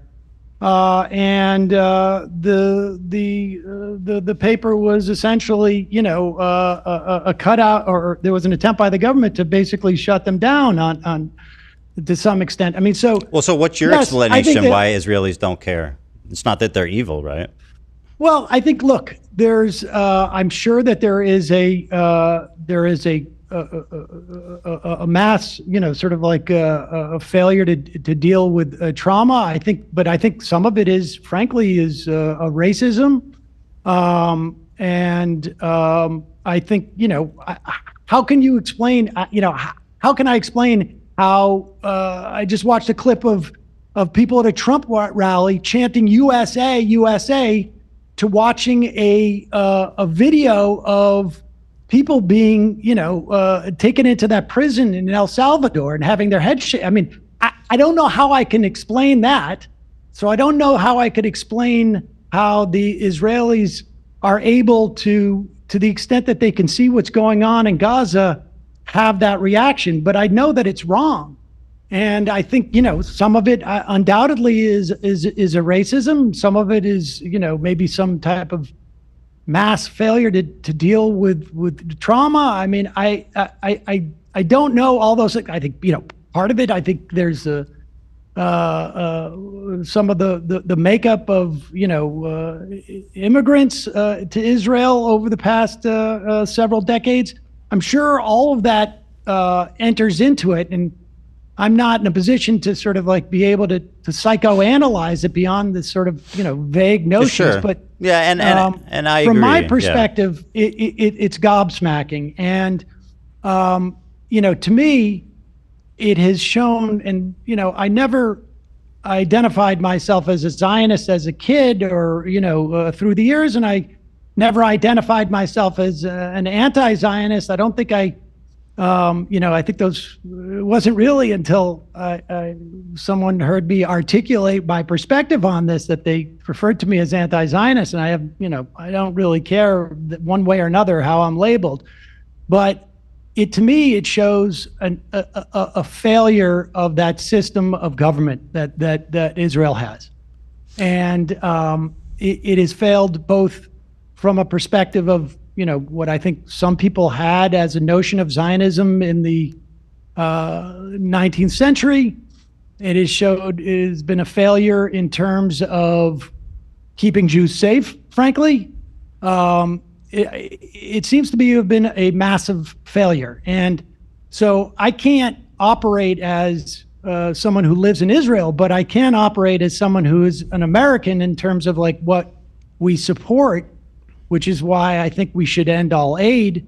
And as a Jew who sees my religion being used as what I perceive as a fig leaf for what Israelis or Zionists are doing. And so that's where I'm coming from with this, that I don't know if there is a psychological state that can justify this. In fact, I don't think there is. And so it's just an attempt to understand, not justify, because it is what it is, right? Like it is the way that it is, and so that's for a reason, and it's just trying to explain it. That's all. I agree with everything you're saying, but actually, one thing I want to pivot to and ask you about. Do you think that we should cut all aid to Israel? I think that'd be justifiable. Yeah. And we're talking about like military and stuff. Yeah, for sure. Israel can make their own bombs and shit. Every if they need, like, they don't need American military. Yeah, I agree with you on that. I think they do need it to do what they're doing, without a doubt. And what I mean is they're not entitled to it. To say more accurately. Yeah. So yeah, I think military aid should be cut for sure until. As a Jew, and obviously you have a different connection to Israel than I do, as through your family and whatnot, and through having lived there. But as a Jew, I take such offense to what is being done ostensibly to protect me and my family and my ancestors and my progeny and all of it. I think it's I think the conflation of Zionism and Judaism is both not keeping Jews safe and is wrong at its core. And we can see what it's even doing in the context of this country, the way that it's enabled Trump to attack universities and to attack law firms and whatever. And so I don't know. And if you agree with that, great. If not, I'm happy to discuss it with you.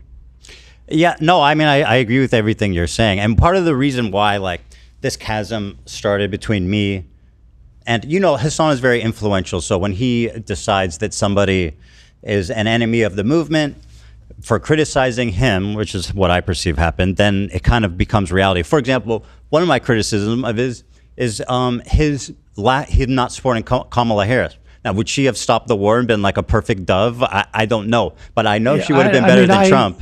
I know that for sure. Trump's posting like this insane Riviera, Gaza, the Riviera with Trump hotels. That's and like he's sending the 20-pound bombs. He's telling Netanyahu, you have a blank check to do whatever you want. Now, like it just came out that Biden didn't, did nothing to. Listen, I think. Well, I'm talking about Kamala. I suspect that. I suspect that she would not have had the same policies as Trump. But at the same time, I think that it was a massive failure, both on a real human level. Like it would have, I think, had she articulated anything even remotely close to what I would hope her difference would have been, I think it would have probably had implications in the election. But I think perhaps even more importantly, it would have maybe implicated the behavior of Israel. So, I mean, look, I chose to support Harris because I perceived her as the lesser of two evils. But yeah, me too. And I think that that's an important distinction to make at a time like this. Yeah, I can certainly understand how some people were just so repulsed by what was happening that it made it almost impossible for them to vote for Harris. I think, you know, I understand why they didn't. I totally understand the perspective. Like, I'm so disillusioned with this administration, I can't support Kamala. But at the same time, like a hugely influential political streamer like Hasan, who has a huge influence on people, I think, and who's someone who, you know, who's very vocal about being pro-Palestine. I feel like it's an abdication of responsibility to be like, I'm not voting for Kamala, or I'm not telling you who I voted for. I suspect he voted for Jill Stein personally, but either way, he hasn't said, and he wouldn't endorse her. Now, like, if you're just like a random protester or whatever, and like you're like, I'm so disgusted, I don't want to vote, that's fine. But if you're like a high-level political streamer, and you know, basically you have the capacity to weigh like the lesser of two evils and what that means, I feel like it's an abdication of responsibility to not make that call. I mean, you know, I certainly have been critical of people who, you know, generally don't vote for the lesser of two evils. But I think, you know, and certainly, you know, in the run up to the 2016 election, I certainly that was my perspective. But again, you know, what the Biden administration was doing was so horrific that her inability to signal that there would be any change, you know, I think sometimes you have to take this at face value. And I think there would be certainly, definitely other things. You would not be assaulting the government like Trump is. But, you know, I think probably this is the first election in as long as I've been doing this, and I think it's been 5 elections now. I mean, I'm old.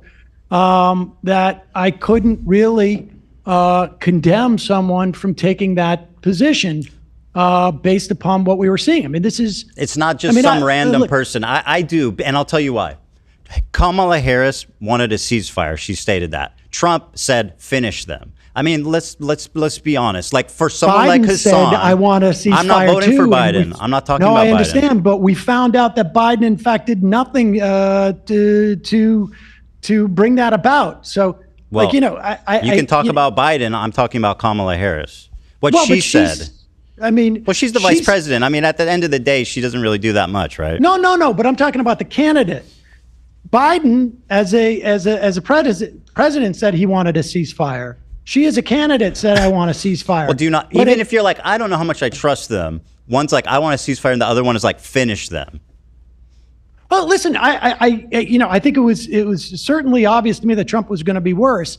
But I think, like, if you're trying to get the candidate to show some indication of this, you know, I can understand that. I mean, I wouldn't do it. I would disagree with it. But yeah, and I get your point too. Like, ultimately, I understand why people wouldn't want to support them because of what they've seen, and like that, it feels like, you know. It feels like it also shows a tremendous amount of just like electoral malfeasance on her part. I mean, they made an active choice, and I think, you know, you could have put that Palestinian lawmaker from Georgia on stage. They made an active choice to signal to whomever they were signaling that they weren't going to do anything. Now, I happen to believe that she would have been better on this than Trump. But they were making an active choice to do that. I mean, it was really electoral malfeasance on her part, in my opinion.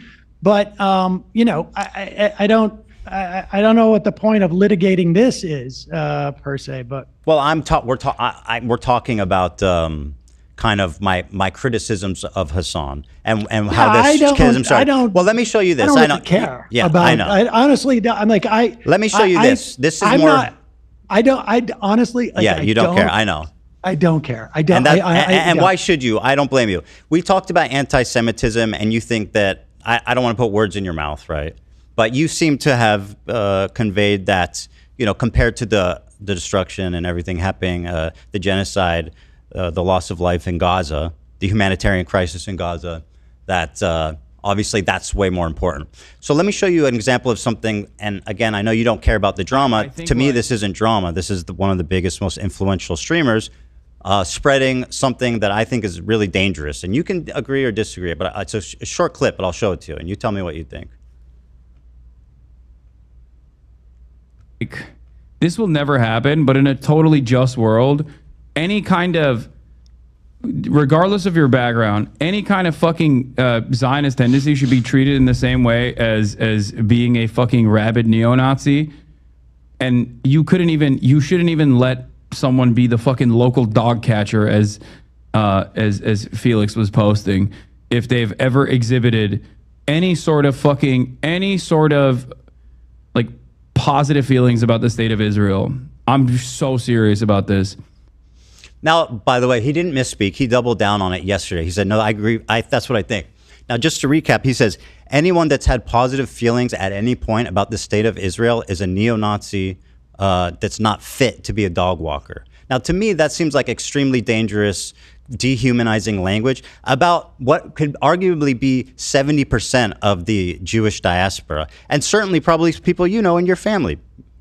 I'll tell you, there's some hyperbole there, but that's putting it mildly. I think. He says Zionism, and I'll tell you what I think is really. Sorry, I got to correct you. He says Zionism, and then he says if you had positive feelings about the state of Israel at any point in your life.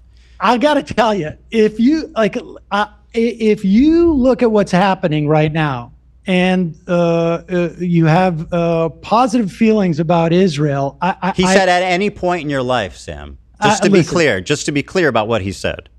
Would I have said at any point in his life, someone's life? But I just think this is such a petty, like the idea that we're going to police. Hold on, let me respond. You want me to respond this? No, I don't. Like I say, I don't care about this. But if you're going to force me to respond to it, what Israel is doing right now is so far beyond the idea that someone says any time in your life or not or whatnot. He's talking about Zionism, and frankly, I think it's very difficult for me to understand how someone could have positive feelings at this time. Now, you want to say in the past and what? Okay. Yeah. Like I say, I will grant you at any time in your life that is too broad a step. But wait, let me finish. Yeah. But see, you go in and you're making this about anti-Semitism by doing this hopscotch about a poll that people had positive feelings that Jewish people do, and then therefore he is anti-Semitic. And honestly, that type of conflation, I think, is so dangerous and so disingenuous. I mean, I don't want to get too passionate about this, but I will tell you something. I have had a guy who went to my bar mitzvah, my sister's bar mitzvah, my kid's bar mitzvah, sat at Passover with me 3 or 4 times, call my father and ask him if I'm anti-Semitic. Now, this is just one, that is just an example, an illustration of conflating what he's clearly talking about Zionism. Was it hyperbole to say any time in life, whatever? The fact of the matter is this conflation is dangerous for Jews. It is a fig leaf and a way of weaponizing anti-Semitism that has enabled Donald Trump to do the shit he's doing, that has enabled the slaughter of thousands upon thousands of children and women and men, for that matter. It is not keeping Israelis safe. And this type of conflation, Ethan, is what I find far more irresponsible, frankly, than the idea that he said positive any time. I mean, look, you do a show Sam, 4 hours a day. He does a show 5 or, as far as I could tell, 15 hours a day. And to focus in on that one tiny clause. This is of not that one sentence. tiny clip, Sam. Well, that you don't know. wait a This is a second. totality of behavior. But you And wanted by to the bring way, this it's up. easy, I don't and I care appreciate about that you Ethan. can hand wave it away and say that it doesn't. No, I'm not hand waving it away. Well, you kind of are. I'm saying this You're saying it doesn't. conflation. You're saying this actually conflation- I'm wrong saying- for caring I'm about saying- it. No, yes. In fact, I'm saying this Yeah. conflation is incredibly dangerous. It is disingenuous. I think it's dangerous right now, to there is, ignore what's being described No, as no, no. dehumanizing violent language for American Jews that have I'm nothing to do sorry. with the war. That is a complete mischaracterization of It's that. it's not. He's He's not fit to be a dog walker. He never says the word He Jews. says a neo. Listen, how many members of Kufi have positive feelings Well, towards Israel? let me see. Oh, I mean, wait. How many millions of members of Kufi, the Christian organization, have positive feelings for Jews? It is clearly not a function of their Judaism. It is not a function of their Judaism, and so it is But it not describes specifically- most Jews. No. Yes, it does, It- Sam. It describes most Christian evangelicals too. It may do them too, but it also describes 73% so of Jews. that is not anti-Semitism. That is Well, about I don't a know. What do belief. you call it when somebody's discriminating against the vast majority of a racial or religious group, Sam? I'm sorry. You want to look at evangelical Jews? I You don't can say care he's about anti-Christian evangelical too. people. Okay, but I'm talking about the way you're constructing this. I think and so you're. you can say the same thing about Christian Christian evangelicals too. It is not anti-Semitism. It is not. It just isn't. Like taking one example in isolation, which is what we've done here. Well, you're the one who gave it to me. Yeah, well, I don't even want to talk about fundamentally, it, I but I'm disagree with using you. your example, and in that instance, that is not anti-Semitism. Well, And I this disagree. Conflation. Okay, well, that's our disagreement. Yeah. But I think that conflation is incredibly dangerous. Well, I It's disagree dangerous as well For on that. Jews, I think- it's dangerous for this society. I think, frankly, I think it's dangerous to what I perceive as hand waving what is happening here. I know you said you aren't doing I'm that. not hand waving. You're doing the opposite. You're endorsing decades of thought about this. So right, sure. But the point is, you're saying that this is not dangerous. How dare you care about this? I think it's dangerous No, to I'm not saying that at all. I personally, I mean, I'm Jewish saying people the have a collective mischaracterization memory of of it trauma, as Sam, and it anti-Semitism. starts a certain way, and it starts with people. It starts with dehumanizing language, like saying you're not fit to walk a dog. I mean, what are we He's doing not talking here? about It's Jews. irresponsible language. He's not talking about He's Jews. talking about 73% of Jewish no, people. No, you said that. No, that's a poll that's readily available. No, you made that connection. He did not. Because we have millions upon millions of members of Kufi.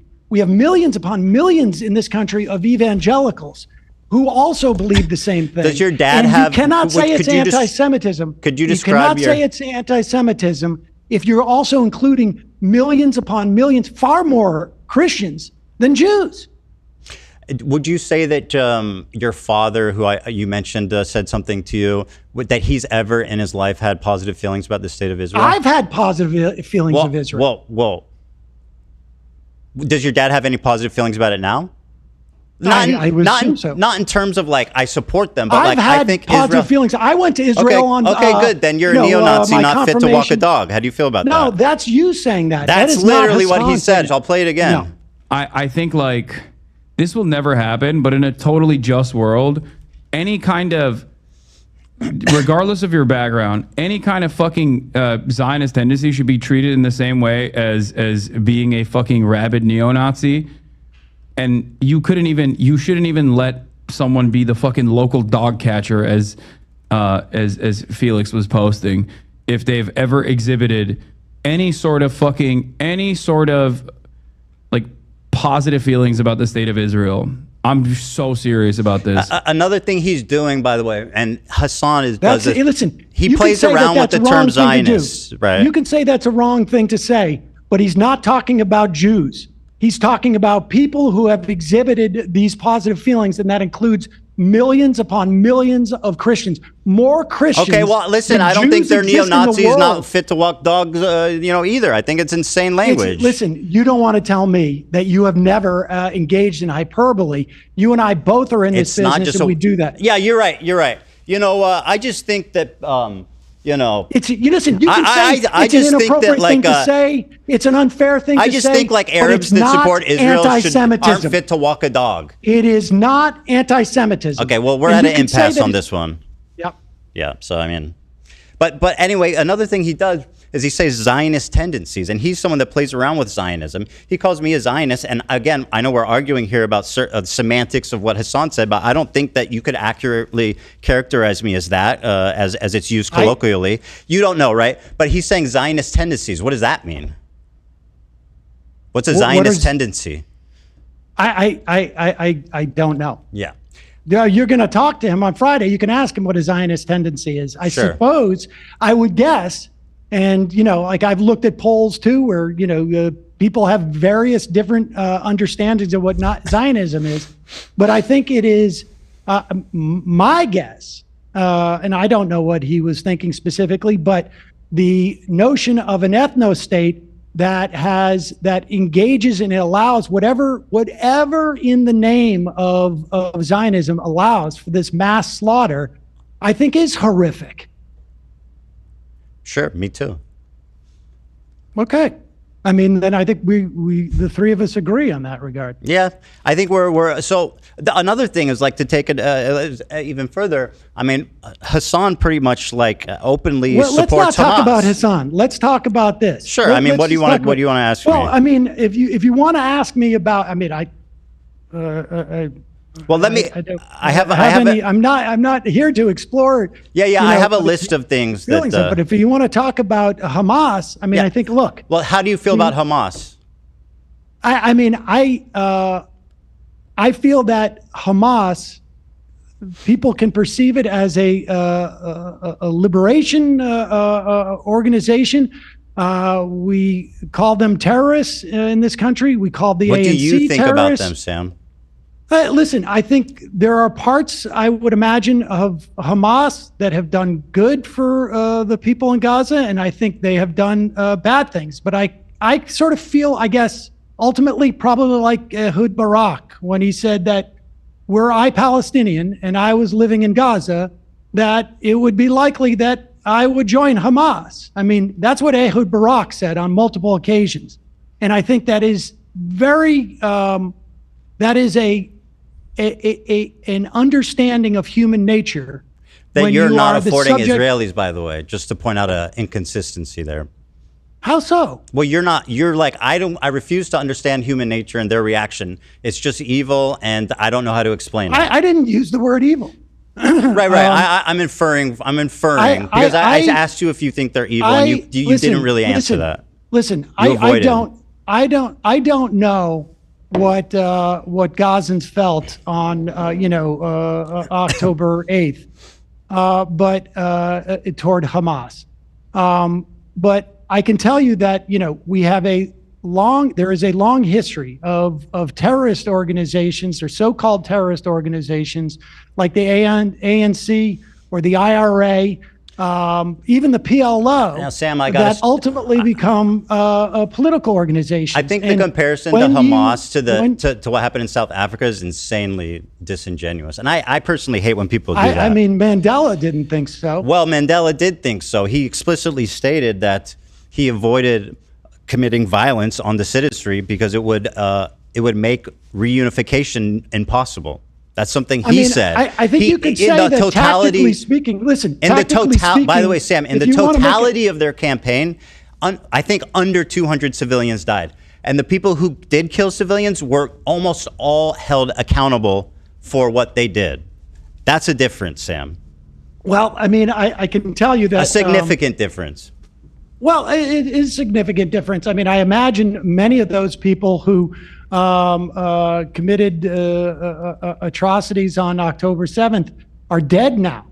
And so what does that have to do with anything? Well, that's accountability. Being killed? Okay. I mean, being held accountable by the party that they're presumably doing the violence on behalf. But you're saying the entire ANC was held accountable? No, it's saying Nelson Mandela's party, if someone killed a civilian, they would hold them accountable. They would charge them. They would disavow their actions. The ANC did? Yes. Well, the IRA was bombing places in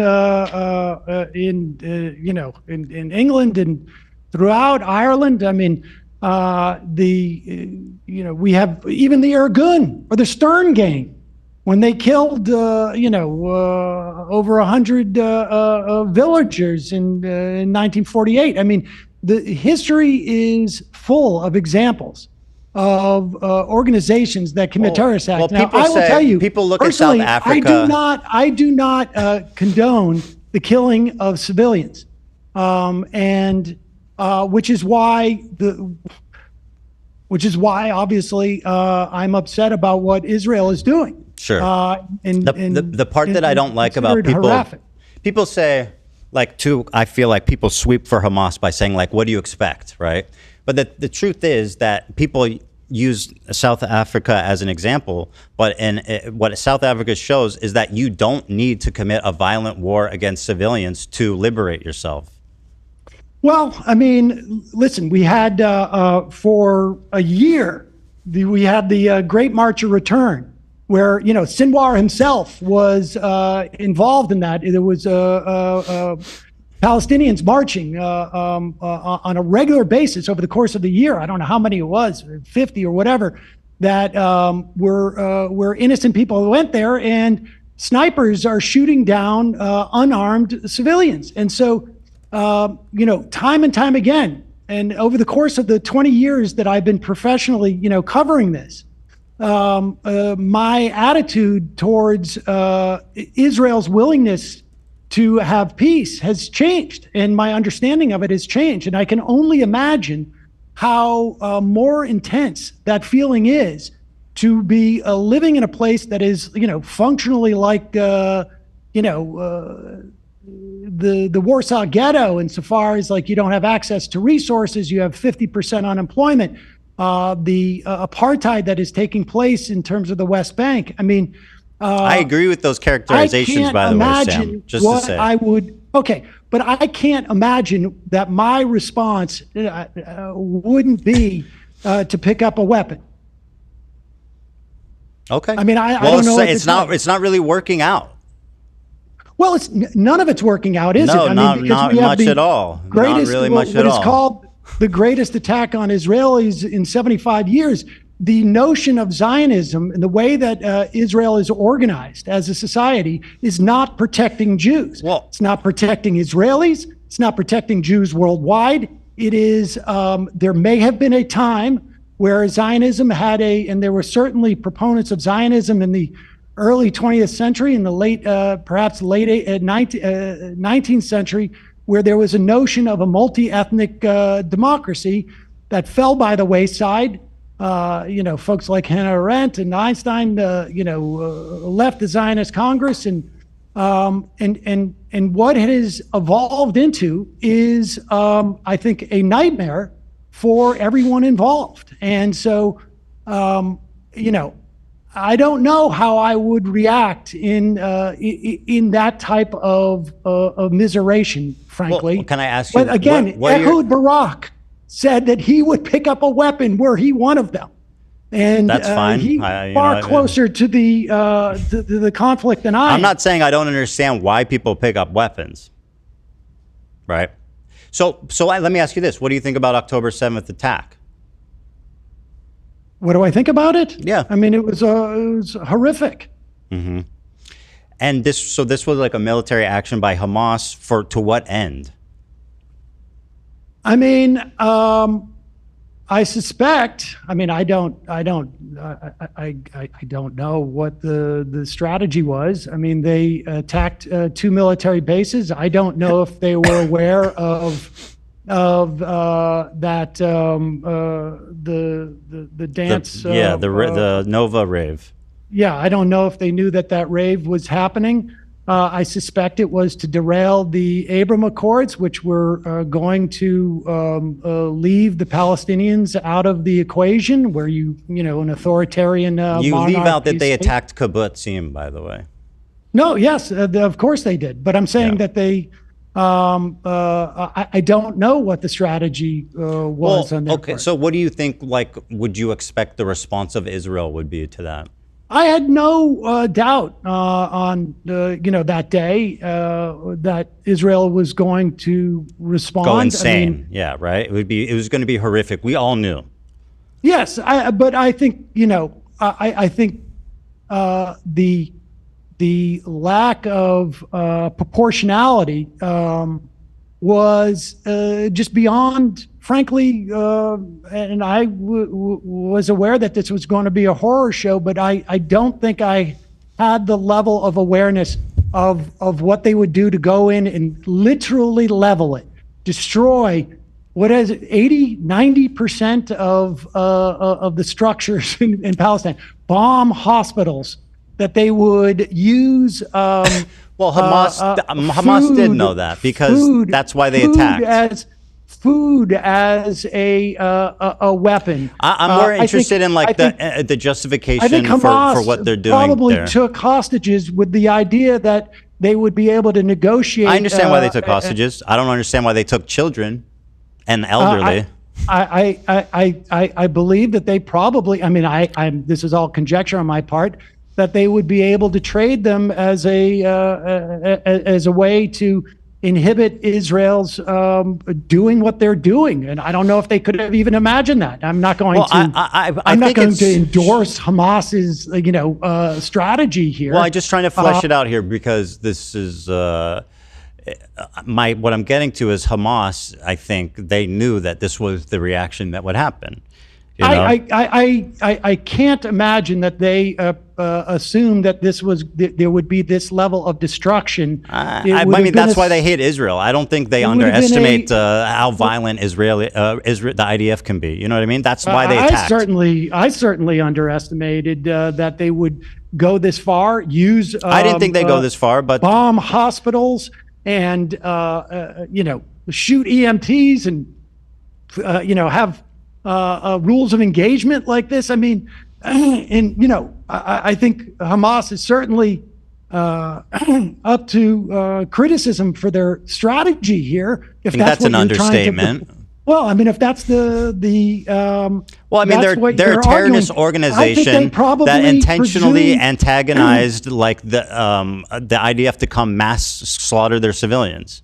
I think that they overestimated whether Israel cared about the hostages, without a doubt. I mean, I don't know that there would be anybody who would make a case that this is what was their plan have Israel respond in this way. That's absurd. Well, and the same is true of I guess Israelis feel the same way. Like it was totally unprecedented. You know what happened. So maybe they didn't think that their mission would be as successful as it was. On the other hand, I have no doubt that they did not think that they would that they would have been able to overrun that. I mean, I think we were told that the technology of Israel's fence, et cetera, was perfect and something we should emulate in this country. I mean, Trump was all talking about that. So I have no doubt that Hamas overestimated the IDF. Yeah, I got you. What they would be able to, what kind of destruction they would wreak, and they underestimated the violence that Israel would perpetrate on Gaza. I don't know that anyone could have imagined that Israel would have engaged in this level of destruction and immiseration and bombing churches and bombing hospitals and blowing up universities and destroying the infrastructure. I mean, it's almost beyond belief. So one thing that when I was talking to Hasan, and I'm just going to talk about his point. This is about him personally. When I asked him, because this is obviously the $1 million question, right? By the way, just there's not one public bomb shelter in Gaza. There's not one public bomb shelter in Gaza? Mm-mm. Okay. I just think that's interesting. It's pretty fucked up, don't you think? Do I think it's fucked up? Yeah. I'm not sure. I understand the point. Well, I mean, do you think anything would be standing anymore? Well, bomb shelters are underground. I mean, they would Well, I definitely be a lot know. safer. I've seen what happened to tunnels under hospitals. Your statement is, there was. So you say there were tunnels under hospitals. Israel built the ones under the first one that they went into. They built it when they were occupying Gaza. Are you and right? That's true of that one. But I mean, they have a vast tunnel network, obviously, as everybody knows. But I don't care. I don't want to get into the weeds on this. The $1 million question is like, what can we do? Now it's obviously insanely difficult as Americans, to say. I think we can stop aid immediately. I mean, obviously, it's not going to happen under I'm Trump. in favor of that, by the way. Okay, I mean, good. I mean, I think we should call for all aid to be ceased, and I think we should stop protecting them in the UN. What should have Israel done on October 8th? I guess, like, what would have been an appropriate response for their government? I mean, without saying not this. What should they have done on October 8th? I mean, I think that there is they're hitting strategic sites to attempt to take out leadership. They should have, but let's talk. You know, like the leadership was underground. Yeah, to look at that, that moment in history, like maybe it was. I disagree because they had to do something. Listen, maybe in that moment, they had to go in and bomb or whatever they do. I think that any action that they would have taken at that point, frankly, was a function of literally decades of oppressing people and attempting to bring this to an eventuality. Right. I mean, this was. And so, what should they have done ages ago? Well, I mean, you're avoiding. Yeah. Okay, I think what they should have done is begun empowering Palestinians in the West Bank. They should have done. This is my favorite answer, Sam. You're saying that this is what Hasan told me. They should disband their government and lift the borders in response to the worst terrorist attack that's ever happened. I think honestly, when you see that your policies have failed, but I don't think you actually don't believe that that's a real thing, though.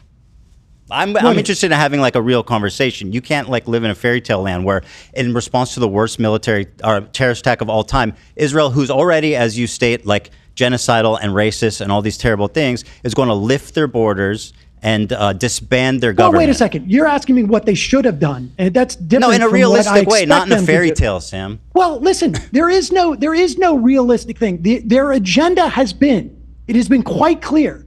Their agenda has been, since Ariel Sharon walked on the Temple Mount and tried to scuttle peace talks, the agenda since the assassination of Rabin by arch Zionists in Israel, the agenda has been to bring about this moment. There is no doubt about it. The annihilation of the Palestinian people has been an agenda in Israel for far too long. So from the perspective, it's anything I say is fantastical relative to what they would actually do. Anything. There's nothing they could have done that because of the situation, anything I'm they would have done would have been. There was no plan that on this day they were going to do this. But if you go back 10 or 15 years ago and look into Bibi Netanyahu's brain, the idea that this is ultimately going to happen was definitely the agenda. What, in terms of like attacking Gaza or inciting an attack? I would imagine both, frankly. But to find a way to eliminate the Palestinians, this has been the agenda of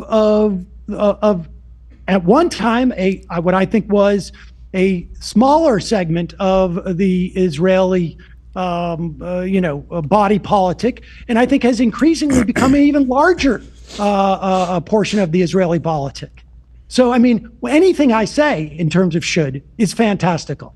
Anything. So, okay. I mean, so this is like I understand where you're coming from, right? Like there was an opportunity for a ceasefire that was called in November, in December.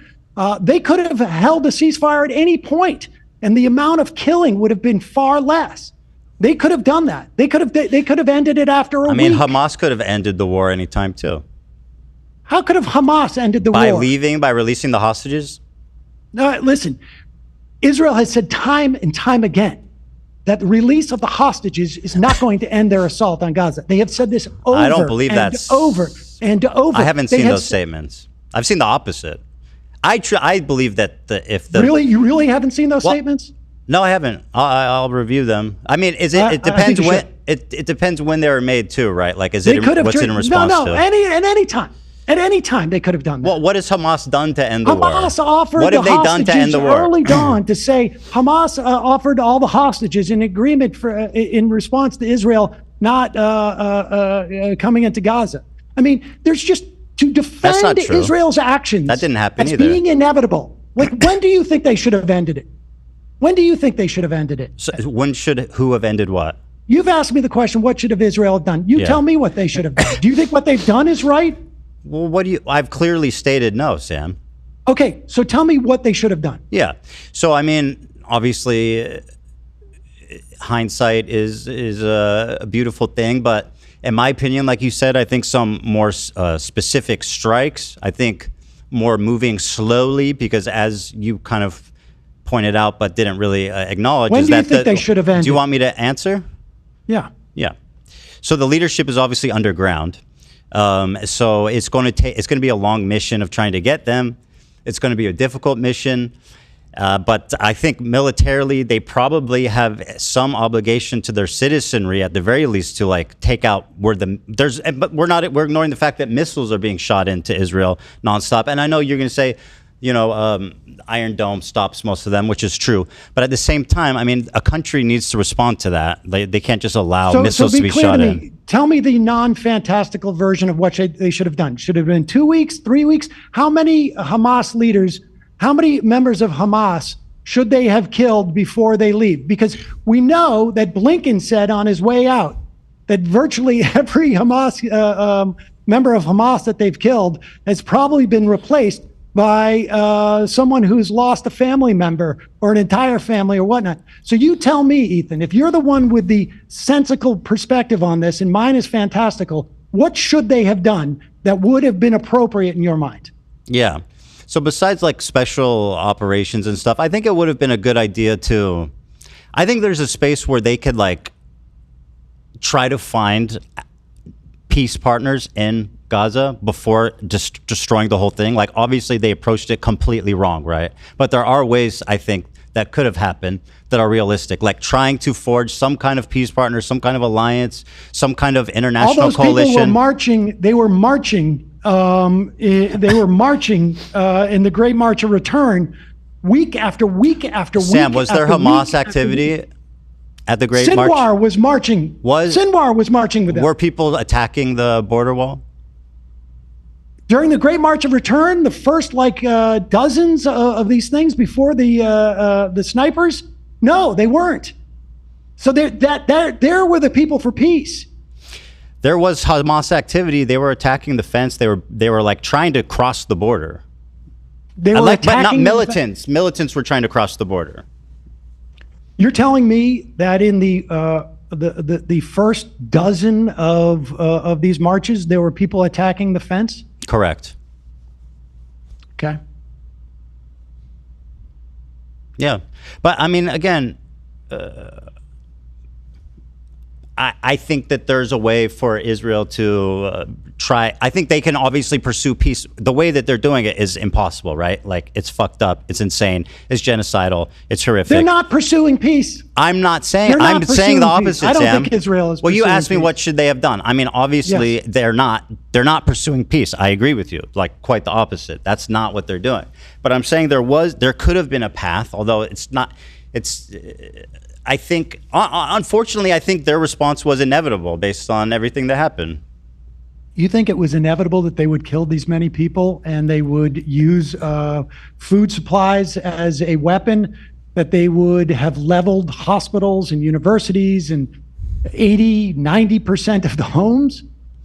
I mean, how I don't know to what extent, but a huge response was definitely inevitable. I'm not justifying it, Sam. You asked me a question. I'm answering it. You're putting this on me like I'm saying. No. I'm just saying inevitability. I wonder what you must think of an Israeli body politic where this level of atrocity is inevitable. Well, you described your and Hamas's understanding of the IDF. I wouldn't say that. I can't say to what extent, but you agree that a huge response was inevitable. I listen. I believe a response that was inevitable by Israel, and that is because I have a much more theoretically jaded view of that country and their agenda, I think, than you. But to expect that what they've done is inevitable. To what? Well, Sam, I just wonder, what it is that you think is in that body politic. Listen, I don't think it's inevitable, just to use an example in this country. I don't think that it's inevitable that we are going to be deporting and disappearing, immigrants in this country. I think it's possible, but my perspective on America is still too optimistic to think that's inevitable. I can't even imagine what I would think would be inevitable. And I think, listen, our invasion of Iraq and the complete lack of caring and the only thing that would even mitigate that is there were no images coming out of Iraq, or very few, and certainly I was exposing them more than the American population writ large. But to perceive what we did in Iraq as inevitable.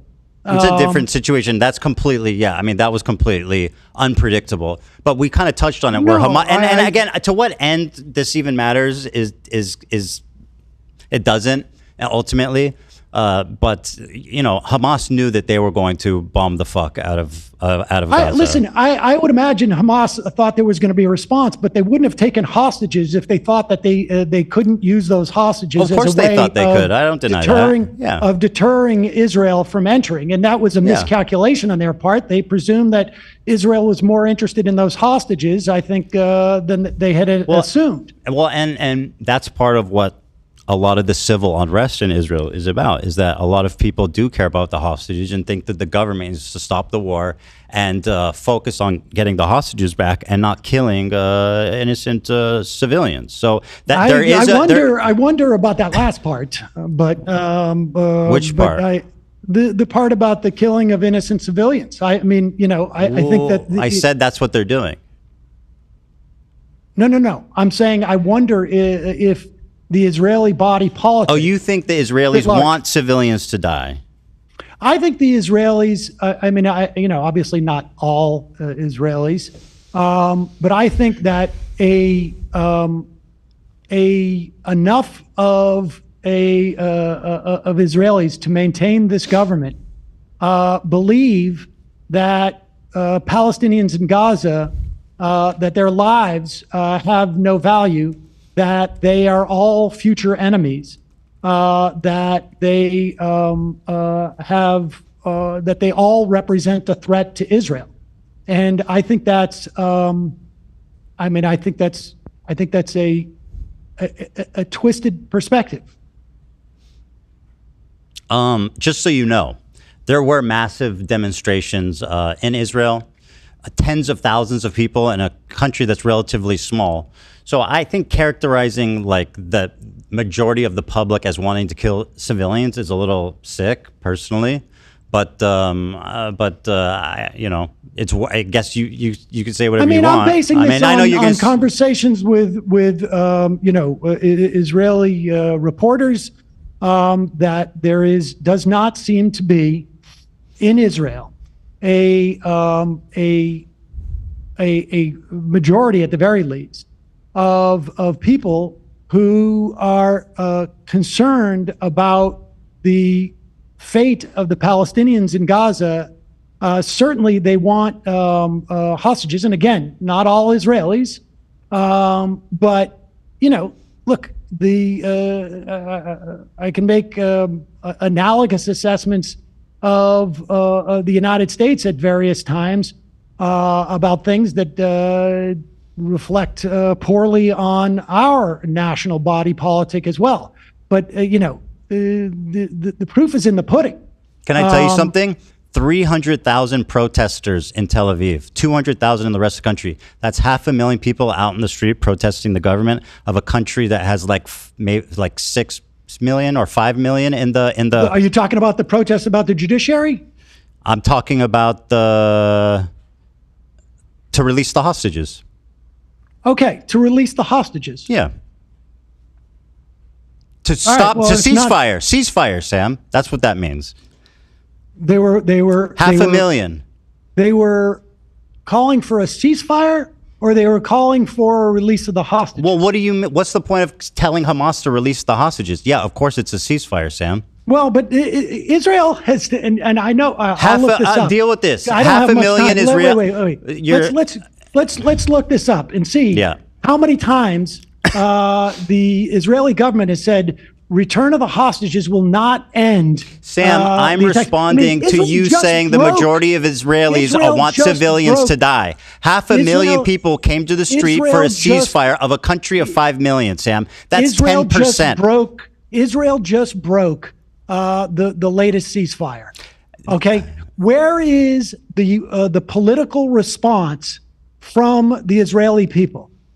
I mean, the idea that Gazans can be held responsible for an election that happened 18 years ago. Sam, you said the majority of Israelis want civilians to die. I think the majority of Israelis do not have a problem with what's going on in Gaza. That is my I think that unfortunately might be true to the extent that they've gotten. Well, then we agree. They've gotten much more radical. Unfortunately, tragically, everybody's been a lot more radicalized since October 7th. And that's tragic. I agree. I think people in Israel are jaded and they're cynical and they don't care, like you said. And I think it's tragic. Yes. Well, that's what my contention was. I mean, I'm looking at something from May. I wouldn't say most of them want to kill civilians, though. Well, I think that they don't. And I wouldn't say that there isn't a sizable portion of of Israeli citizenry that want a ceasefire. When 500,000 people, Sam, marched out on the street of a country of 5 million for a ceasefire. This Pew research, 39% say Israel's military response against Hamas in Gaza has been about right. 34% say not gone far enough. Sure. Now, granted, that was in May of this past year, so maybe that's changed. I would hope, but that's all the most recent horrible data I have. Yeah, no, I know that the sentiment 40% last year said that Israelis should govern the Gaza Strip. I know that people. I don't know what's left now. Yeah, I agree. It's tragic what's happened, because I agree with you that they've become jaded and they've become very comfortable with the idea of violence happening there in general, right? And I think it sucks. I think it sucks is an understatement. I think it's tragic, and I don't know what. Truthfully, the situation is so fucked up that it just feels hopeless sometimes, but. It certainly does. But in the meantime, in this country, and we may not have the opportunity for a while, but we should cease all aid to Israel. We should stop protecting them in the UN. We should stop trying to pressure the ICJ and the ICC, and that's well, incidentally, I agree with all those things too. I think that that's the most we can do as a country to try to stop the war, and it's something that we should be doing. And I think Kamala Harris would have been a lot more likely to do something on that front. Certain we won't know. We can't know, and that's the great thing. Well, listen, I appreciate the time. I gotta go because I'm supposed to have dinner for my child. But, well, I'll say this: this was way more combative than I expected. Ultimately, though, I don't think that we. What do we disagree on? I mean, I don't know. I don't even know. Maybe I see too much good in the Israeli population. I mean, I don't know what's the ultimately the disagreements here. Well, I mean, look, I'm not. it's largely, in my mind, impossible to really fully assess. I mean, yes, there was a protest last year, 500,000 people who wanted the hostages back. And the ceasefire. I don't know if there's been, well, they wanted the hostages back. I don't know. It's not a magic wand. It's a ceasefire. Yeah, and they got a ceasefire, and then the Israeli government broke it, and they. Well, so hold on. Our disagreements is that I'm too optimistic about the Israeli citizenry. I'm not here to adjudicate what. I'm just trying to summarize our conversation. That's all. Well, I mean, you summarize for you. I'll summarize for me. I think that, it is what it is, and I think I don't remember this conversation. We can put into AI and have it summarize it, but I'll do that for you, and I'll let you know what it says. All right, we'll leave it to the robots. Okay. Sam, I do appreciate you calling in. I do value your input on all this, and I appreciate the conversation. I think it's good to have conversations like this, like open and honest, even if they're combative. And I think ultimately on the larger points we agree, but we managed to find things to fight about anyway, and that's what two Jews do, isn't it, Sam? That happens. That's my understanding. Appreciate it. All right, take it easy, man. Have a great time with your children at dinner there. Enjoy. Thanks, I will. Bye. All right, you too. Bye.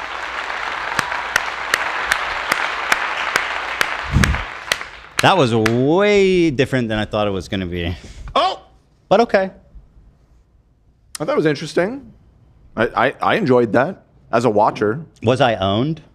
I don't think you were owned. I don't think anybody was owned. I think it was two people that are highly opinionated hashing it out. And I think I personally like when people do that. Yeah. I don't get turned off by the combativeness.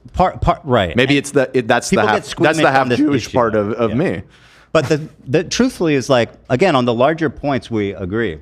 That's why I take cross with this issue of being like, he's a genocide supporter, he's a fucking baby killer, and all this insane. He goes, Sam, you never heard of hyperbole? Yeah, I've heard of hyperbole. It's fuck. You're the king of hyperbole. Yeah. So I mean, like, is my downfall that I have too much faith or I have too much optimism in the Israeli citizenry? Maybe. I guess that's where we differ. That seemed to be where we are differing the most. I don't know. I think you're right to identify that as and I mean, Sam is older and he's in his 50s or something, and so maybe he's just more jaded. Yeah, he definitely is more jaded. There's no question about that, and rightfully so, right? Rightfully so. But yeah, I enjoyed watching that.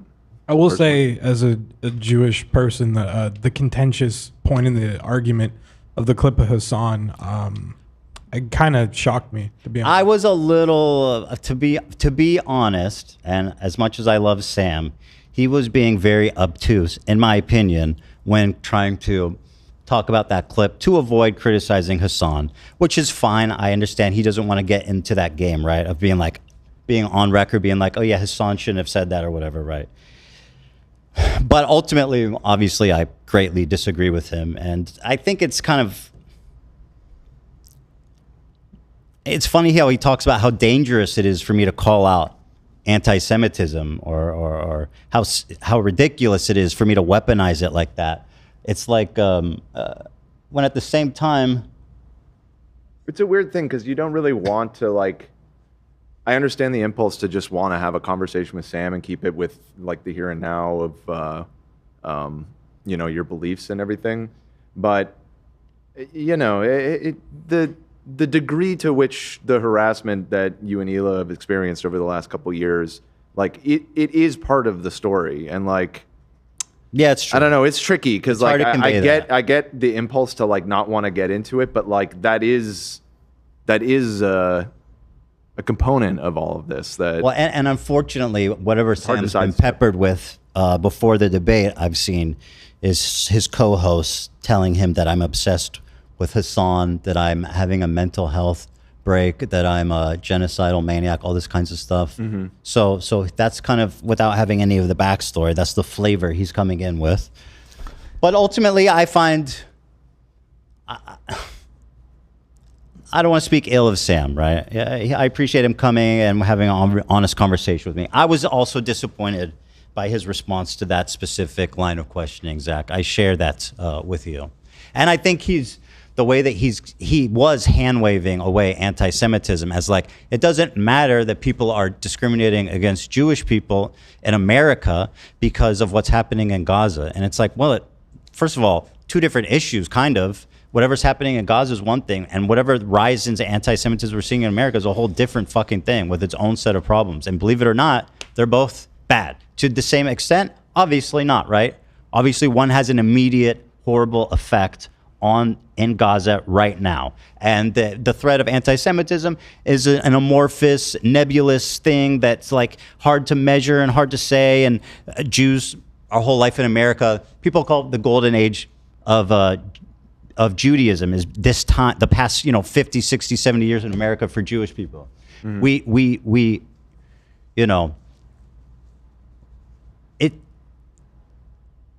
We it's hard to tell, right? You go, oh, what is anti-Semitism? What isn't? And when you're allies with people that, in my opinion, are spreading dangerous ideas, like Hasan is. I think Sam, who grew up in I think he sees too much good in Hasan, and I see too much good in the Israeli population. And hey, who's to say who's right? I'm right. Yeah, like oh, there he is.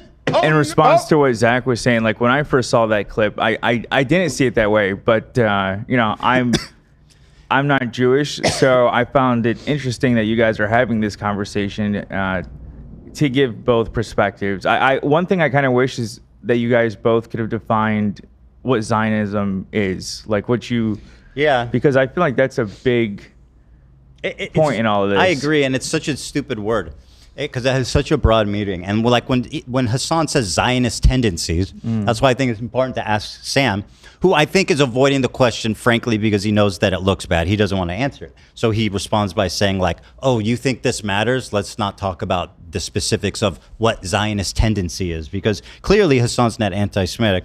Obviously, he doesn't have the context. And by the way, I'm still willing to give Hasan the benefit of the doubt that he's not anti-Semitic, right? But once again, as I've stated, I'm willing to. But at what I've said previously is that he's very comfortable fostering a community that is blatantly hateful and anti-Semitic. He's comfortable, expressing these ideas irresponsibly the way he communicates, which is what that clip displays, I think. So while I don't think he's anti-Semitic, I think he's responsible for perpetuating a lot of it. And I think Sam's refusal to answer questions like what does Zionist tendency means was, a way of him avoiding answering a difficult question that would impugn Hasan. Because frankly, there's really nothing positive to say about what he did. And so Sam took if you want to talk about debate, and Sam's a great debater, right? Everybody knows that. He's a great conversationalist. He doesn't really get the best of. Nobody really gets the best of him in conversation. I mean, the only way he could really take that on was to be like, it doesn't matter, in the totality of things. So that's the route he took, and I was disappointed by that as well. But at the end of the day, I knew it was unlikely that he was going to say a bad thing about Hasan. I was specifically trying not to even go there. In fact, when I showed him that first video of me talking about my views, I was kind of surprised that he actually had found something to criticize in it. I had said, what was it? I don't remember. Let me rewatch that clip, because I was quite surprised. Like from the beginning, this conversation did not go how I thought it would at all. And it started with this clip here. Let me see. They're liars and bad faith weirdos. So here's what I'll say about Israel, okay? Listen, this isn't the first time I've said it, and I'll say it many more times. The cabinet is run by genocidal maniacs, okay? They're led by Netanyahu, who should resign in disgrace and go to prison for being a war criminal, okay? He's made a coalition of the most radically conservative freaks that don't represent, by the way, the majority of Israelis. He was saying that there's this talking point that I've seen percolating on the left, which is that, like, to put it kind of, to summarize it crassly, that like Israelis are evil, basically. I mean, to put it crassly, right? Like that's kind of what he's saying, is that like the majority of Israelis just want civilians to die. I mean, that's kind of what he said, and he didn't even deny it. I think that's insane. I think that's insane. And especially the context of this clip being 2 days after October 7th, I think it was, the sentiment was a lot different before and after and during and now. The sentiment in Israel's changed a lot. So when I said that, I think it was more accurate. I think it's still accurate, but obviously there is a huge problem in Israel of people being, you know, complicit and comfortable with what the military is doing. Right, I hear what you're saying. Yeah, and I don't want to represent myself as an expert on any of this at all. So if opinion, Dan. No, it's definitely not. Just from what I recall reading, is that prior to October 7th, support for giving the Palestinians a state in Israel was at basically an all-time high, and that has cratered since October 7th, which is the great tragedy. I mean, one of the great tragedies of this whole situation, and kind of dark irony of it is it now feels like we are further than ever from some sort of peaceful solution to all this. So, and then the thing that we didn't discuss is that most of the peaceniks. Let me real-time fact check myself on that, because I mean that's a big claim. Yeah. And I want to make sure that I'm right, but I seem to remember seeing polls that, you know, generally over the course of the last 10 years or so, support for. I'm speaking like not just from stats, which I have looked up and seen polls and stuff, but like empirically, I lived there in Tel Aviv for 5 years, and I know what the people are like there, right? And obviously, it's a progressive city. That's likely one of the more progressive pockets. It is. In the country. It's like Los Angeles or New York is. You know, it's, Right. it's a progressive city, right? So, obviously, they'll be more inclined to want peace. But ultimately, what happened on October 7th that we didn't talk about is that a ton of the peace activists, like most of them, lived on the southern border specifically so they could help people in Gaza. They would drive people across the border to the hospital. They would help people get to and from work. They were advocating, you know, they were doing what they could as individuals to help facilitate peace. And many of them, you hear their stories time and time again, were just murdered, slaughtered by Hamas. And I think that's part of what really jaded the Israeli public too, is like, look what happens when you want to support peace. You know, obviously that's not, I don't think, the right conclusion, but that was their conclusion. It's like all the people that wanted peace were murdered by Hamas. See, like I have, you know, friends or family even that will say that they don't believe there's an innocent Israeli, and I think obviously stuff like that is super dangerous, and I agree. I'll never Thank agree you. with that. But in terms of like, you know, the Pew research is often what's referenced, and again, Sam brought that up, that there was only 19% of people in May in Israel from the poll who thought that it went too far. And I got to see that poll. Yeah, that was from May? Yeah, it was from May 2024. This is often referenced. It's a little old, but I don't know if that's changed. Let's see. Well, it's May tomorrow, so it's basically a year old, right?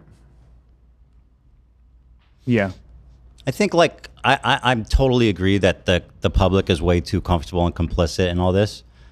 I think the question of do they want to end the war? I think this is I mean, yeah, it's disturbing, you know what I mean? But let me see what this says. Israelis are divided over the country's military response.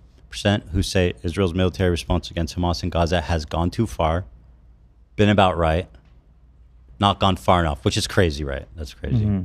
These are the radicals for sure. I think people who are like, yeah, it's been about right. It's more like, again, I'm maybe, you know, people will say I'm being too optimistic. I see that as like, we've done enough, and like we've done everything we can do. Yeah, but at that point in May, like they've already done so much. I'm saying the people are saying, yeah, right. Like ideally, looking at it objectively, you would say it's gone too far. But to be charitable, I think a lot of people who are saying it's been about right are trying to say that the war should end. We've done the right amount of it, and let's just end the war. I mean, not gone far enough. 34% is fucking bananas, obviously. Like percentage who will say Israel will blank in achieving its goals in the war. Definitely fail. Probably fail. Probably succeed. Definitely succeed. 40%. So I mean, people in Israel have faith that This they'll is the, succeed. I don't even know. that same one from back in May. This is from March 3rd to April 4th, 24. 2024. Okay, got it. Yeah. I don't know where the war was or what it was happening back then. I think that might have been during the time of like the hot war. Yeah, I'm not Which sure. I think tensions were even more peaked at that time. I don't know. Yeah, I mean, it's disturbing. I don't deny that. But I also despise the way that, Sam talks about the, I don't see it being productive being like Israelis are evil. I don't see the point of saying that. Like, and it's like, well, what do you want to do about it? You say the majority of Israelis want civilians to die. And it's like, why do they think that? It's just like, well, I don't know, but they're evil. They just don't care. They're just callous. I mean, look, human beings are human beings everywhere. A lot of leftists don't want to engage in humanizing Israelis. They just don't want to do it because, right, like what's happening in Gaza is awful, and they think that it's insignificant in comparison. And I understand where they're coming from, of course. But I believe that both are important. And obviously, again, the totality of what's happening in Gaza is not in dispute about which is like more. But I do think that it's important. And I care about Israel and I care about Israelis. That's it. And so I choose to see the good and to see the optimistic and like, obviously, I have no effect over what the public thinks about the war. I'm not fucking living there. I'm not. When I was living there, I voted against Netanyahu. And by the way, Netanyahu lost the popular vote. He only won because he made a coalition with some psychopath like ultra nationalists.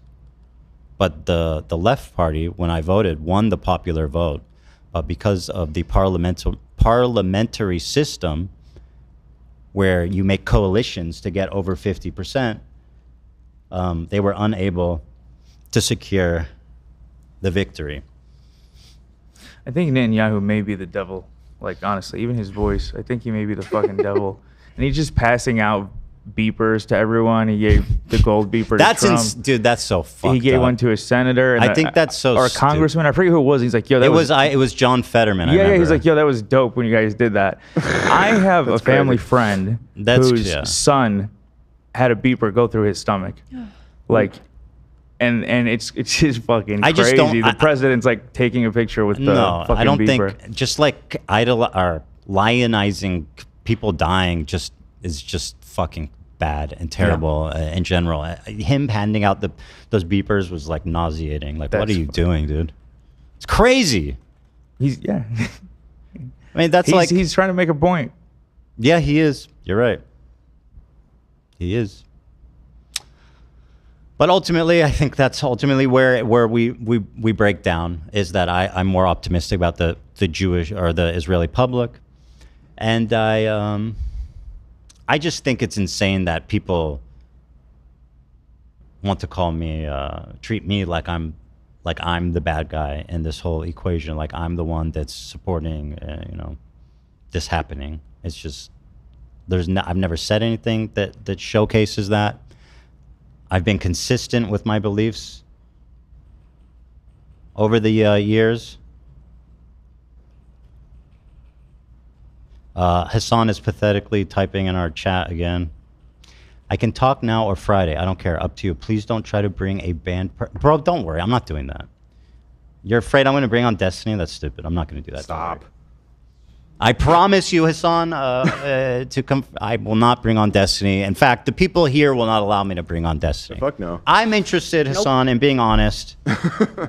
You know, I'm going to take back what I said about you pathetically in the chat. Okay, I'm going to be gracious here. He was bravely typing in our chat.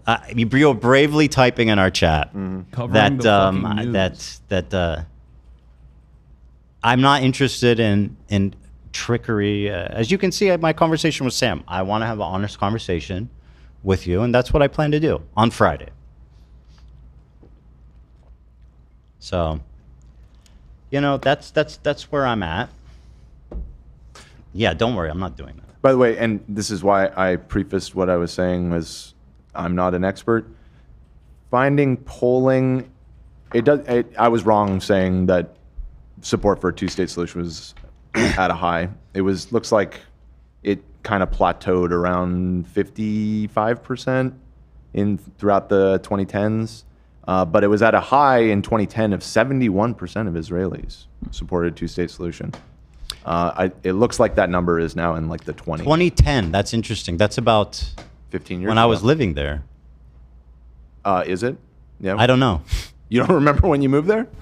Not really. That was 15 years ago, so I would have been crunched. Yeah, I would have been living there around then. Okay. So that's kind of where the vibes were at when I was there, you know. Well, it's unfortunate that it's dropped from that high. So maybe I'm wrong because I haven't lived there obviously since then. It's a vibe right now. But it's a vibe. I definitely acknowledge what's happening amongst the Israeli public isn't good, and that, you know what I mean? That's what it is. You can say Destiny, Hasan. It's okay. You won't light on fire. I just tuned into his stream. He was saying because if Destiny or someone was on, he could get banned on Twitch. Don't worry, bro. It's not happening. I will hit the button. I promise. There's no trickery. It's just going to be a one-on-one call. Look, there's no trickery. I showed up here with Sam. I expressed myself honestly, as you saw. We got combative at times. And listen, everybody said Sam was going to own me, so I think you all need to applaud my bravery for getting combative with Sam Seder. I will never applaud your bravery. Why won't you applaud me for that? You don't. I don't do that. You don't do applause? You're applauding at the beginning of the show. I was applauding for my coworkers, not for you. Oh, thank you. Okay, all right. Now you're hedging. Please clap. Dan's like, I never liked that guy anyway. Please clap. Leftovers reunion. Should we title Friday? You should say leftovers. That actually is kind of funny. I saw people saying we should run the intro. But I don't think it's. I'll think about it. I hadn't thought about that. I don't know if that's the right tone or what. But that's a great theme song. I wonder who wrote that. Yeah, shout out to the artist. Yeah, it was a great one. But I promise you, Hasan, I'm not tricking you. I'm not trying to get you in trouble. I'm not trying to get you banned on Twitch. There's no fucking stupid. You know what I mean? It's just about talking to each other. A long overdue conversation that we will have with each other. As you bravely type in our chat. That I look forward to chatting with you on Friday. Right. With peace and love, of course. So what else is It's new? a shame. I feel like we ended up arguing about kind of immaterial stuff. Maybe not, though. Maybe that is the core of what No, the big disagreement was. It's immaterial. Again, it's an awkward thing because it's like you're planning on having this conversation with Hasan. Your issues with Hasan, you should direct to Hasan, not to Sam. Well, the problem is, which I didn't show Sam, and because Sam didn't care, and rightfully so. Why should he? But like, you know, this whole talk to Sam Seder thing is very much related to Hasan. Here, we just in the sense that he had been pushing it for it. So well, here's just like a little clip of him talking. I urge him to talk to at least like Sam Seder or something. Maybe he can get a different perspective from someone else. Talk to Sam Seder. I urge Ethan to talk to Sam Seder about this. The reason why I wanted Sam to talk to Ethan as well, this is Jewish people's business to a certain degree. You know, I have not talked to Sam at all. It's Jewish people's business, Jack. Oh my god. I don't think Sam felt very comfortable with the idea of him being the chosen Jew either, but he didn't really come out and say that. Yeah, I don't think He is the chosen wanted that mantle. There's a reason his last name's Seder, because we never pass over Sam Seder.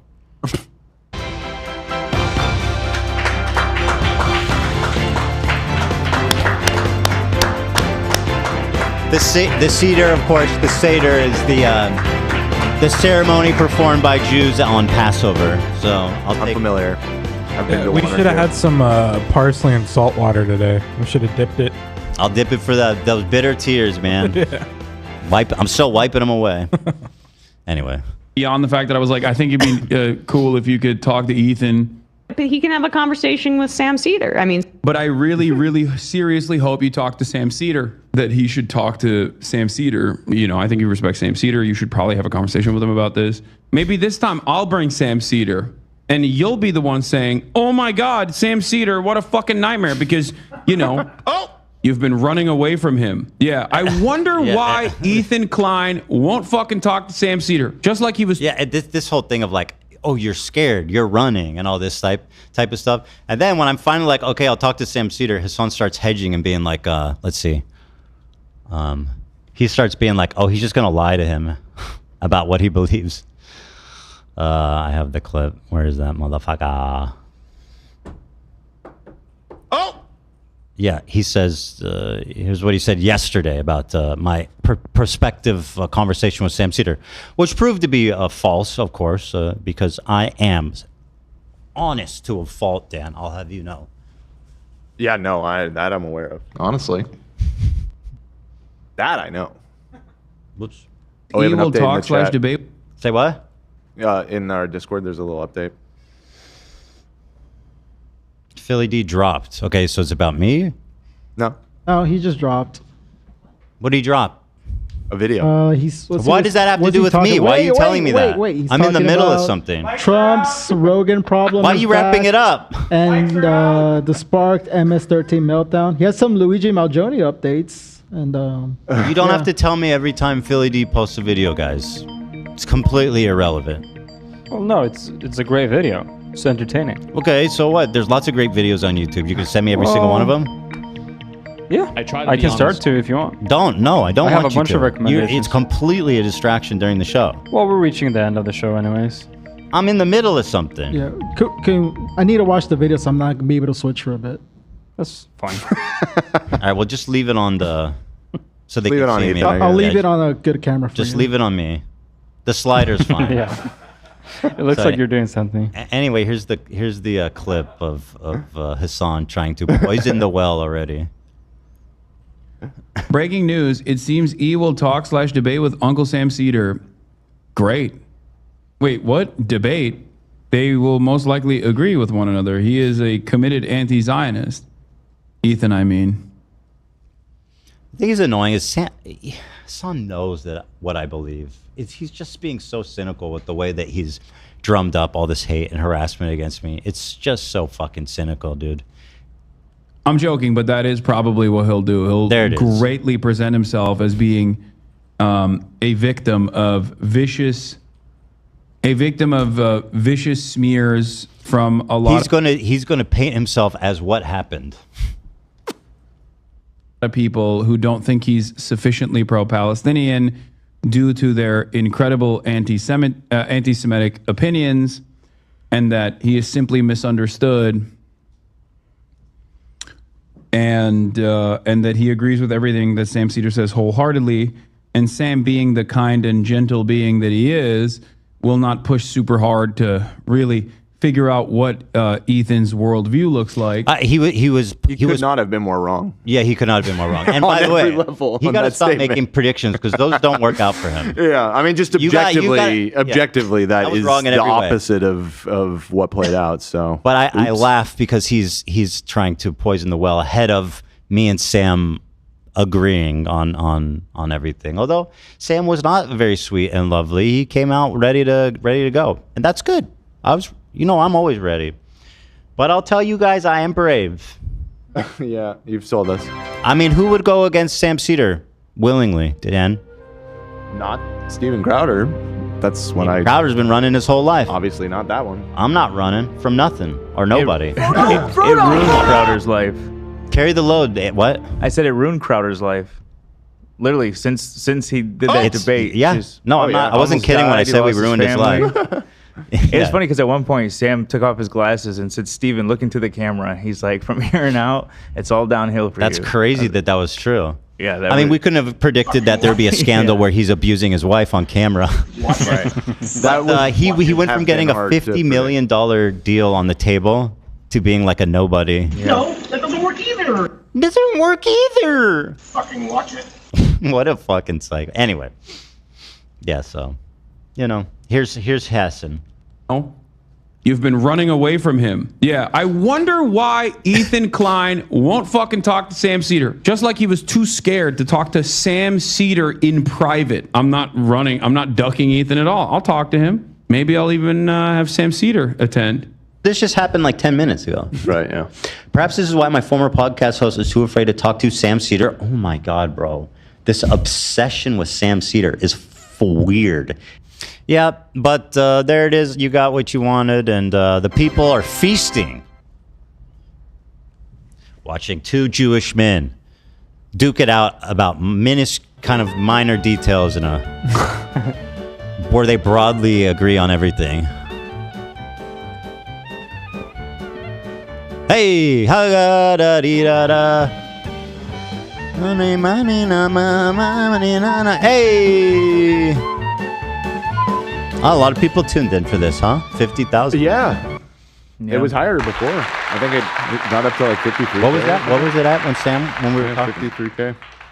Huh? How much? 53K. Say it again. Why? Because it sounds good. No, I thought. I like the way it feels. Okay, 53K. Yeah. Certainly. So what's up?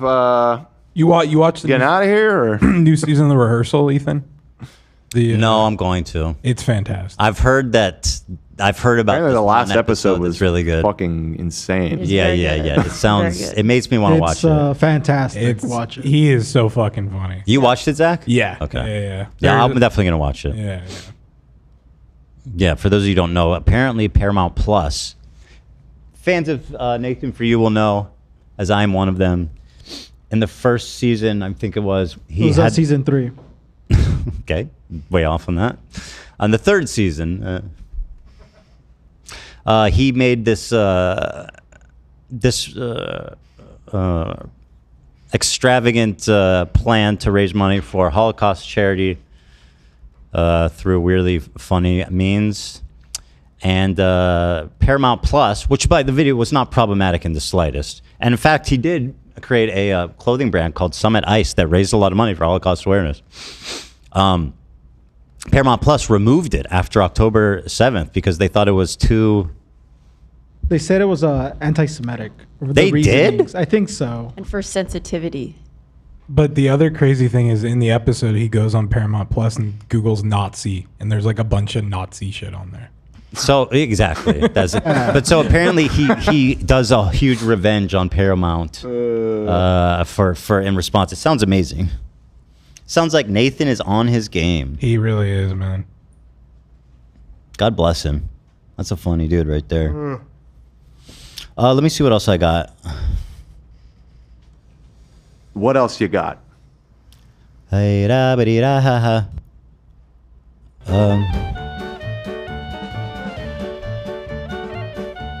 Oh, shout out to Kimi Dreamy for this gift. With the beef between H3H3 and iDubbbz.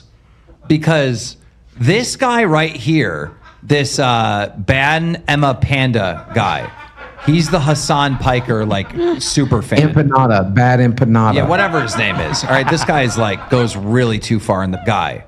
He's the Hasan Piker, like, right here, this Ban Emma Panda guy. Ban Emma Panda. I mean, how am I not going to call him that from now on? Ban Emma Panda. Ban Emma Panda guy. I mean, listen, we're brothers in that way, me and Keem. Oh, you know what? Ban Emma Panda guy. Trisha, funnily enough, I think Trisha secretly hates Hasan, or not so secretly. I think she Been in a said private it jet so. once, and it was. But like she just. Oh, this is from 2018. Oh, then never mind. I thought she brought it up recently.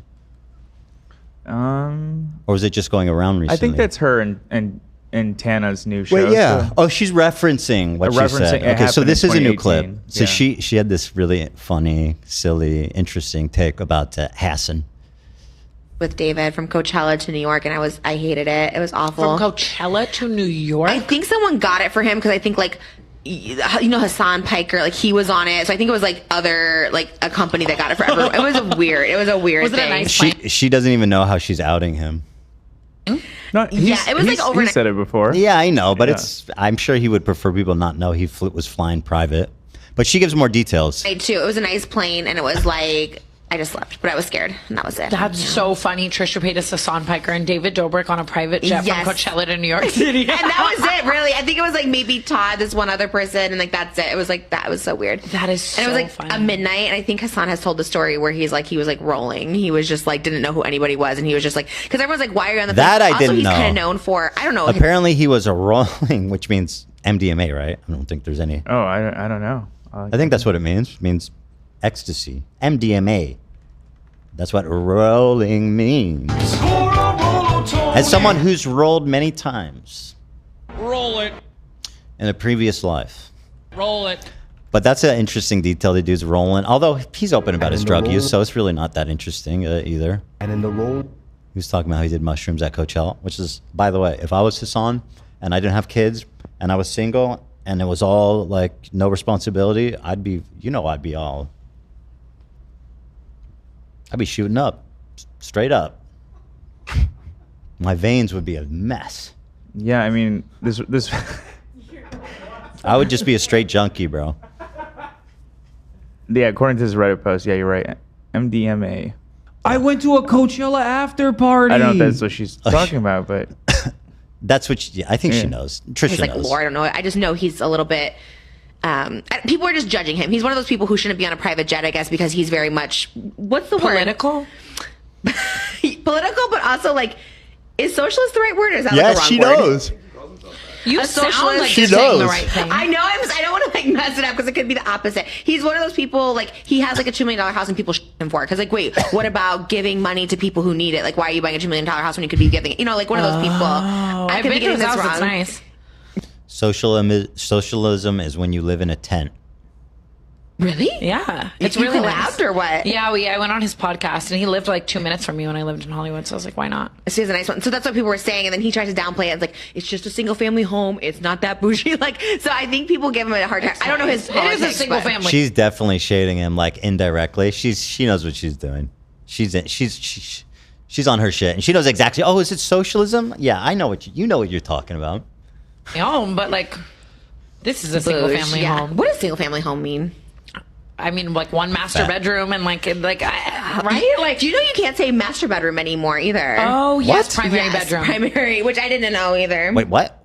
Wait, now I'm just learning shit. What do you mean people don't say master bedroom? Trisha claims that you're not allowed to say master bedroom anymore. I mean, I can guess. And, like one master bedroom and like. Wait, I think I have heard that. Oh, because it's like, It's like the slave slavery. master's bathroom and bedroom, maybe. Is it really? I don't know. I'm I'm inferring. talking about my family, for Christ's sake. The master room means it's the main room or the John biggest Mulaney bedroom. had a bit about this. Let me hear- master You know of you the can't family. say Oh, master so yeah, bedroom I'm saying anymore it's either. being replaced with primary bedroom because of perceived negative connotations associated with slavery. What? Oh yes, Who made that connection? I never thought about that. Well, that's probably how they created the maybe room that's- names. I mean, like do the people have settlement. slave of it or quarters in their something? house that I don't know about? If they're like, this is the master bedroom and this is the slave quarters, sure. You should have seen my room in college. Yeah, my So bedroom maybe was literally if you the have a furnace. slave quarter. Don't call it master bedroom. I was in the furnace room my first year of college. But rent was only $150, so That's what's up, bro. Yeah. That's what real college shit is like. Proud of you for doing that. I Tom lived in Ward. college. Tom Ward is telling Oh, me the no, closet. master bedroom has been out for a while. Primary Huh? room. This is Tom Ward. He just sent this message. I'm going to be a boomer here for a minute. I don't know if I'm ready to stop saying master bedroom. I'm with you, Ethan. This is There's just not enough evidence. This is like a white guilt woke to me. I'm just like, I don't care. There's just not. If there was evidence to be like, oh, it actually arrives from this phrase, like historically, then I'd be like, okay, that's interesting. If they're saying, I don't know. They're saying there's a perceived racial thing to do with slavery because it says master. I mean, master is a word that's used So I'm saying widely. the term master bedroom has been circulating since the 1920s, first appearing in a Sears catalog article featuring an expensive Dutch colonial home. So They have a slave quarter. I don't know what Dutch colonial home. Yeah, Dutch colonial. You never know. But it seems to be a marketing term invented by Sears. So That doesn't seem like we can't say it. I think we're good. Well, maybe. I mean, do we like Sears? Well, I mean, are we anti-Sears? Sears? Do we hate Sears? I'm pretty sure they're out of I mean, business. was Sears in 1920 racist? Yeah, definitely. They were definitely probably running ads with like where the husbands are slapping the wife and black people are like acting subservient and stuff. I mean, it was 1926, so I guess that maybe isn't the worst guess. Does Sears exist anymore? I think it. I don't know if it still It is. might be an online store only. It's one of those things like wife beater. Like, No, that one's way worse. That one's more direct for sure. That one's way worse. Yeah, I There's guess no it's more interpretation. direct. I guess it's more direct, but it's White like perspective. in We terms call of it a like white one of those things perspective. you just say without really thinking Yeah. where But I it came from. I feel like I saw we do a some poll? comedian talk about this. Can we do a poll? Are we probably. doing the master bedroom or no? Are we doing? Are we still doing that? I'll let the people decide. Are we still? See, the thing is, it's confusing for doing- real estate. It's like how you want it phrased. If you have a We real still estate doing that? listing, like where's Primary room. What does that mean? Yeah, what do you mean primary room? You Where's mean the master living room? bedroom? You mean the family room? Right. Primary bedroom. If you call it primary bedroom. Primary bedroom. I guess that way. Yeah. But isn't the word master also not like used in general sense too? Yeah, of course. It's Like- used widely in all different contexts. Yeah. It's definitely part of the vernacular. You know what I mean? It's not weird in that sense. Pete Davidson has a bit about this. That's how I remember. Ah, your wanna read this boyfriend. My boyfriend. Your I saw it, boyfriend, and I saw him Petey. live do it. I saw him do it live. What do you think about him removing all of his tattoos? I think he looks hot no matter what he does. He's watching, by the way. Yeah, I'm always on for Pete just in case. Just in case he's Fine. tuning in. Yeah, he might be. 53K. What are we Could've been saying? one Are we of them. doing the poll here? Are we doing? I wasn't. The Sounds phrasing of that course, you it's- gave me had me feeling like Are we were we in headed towards a favor- bad poll. Are we in favor?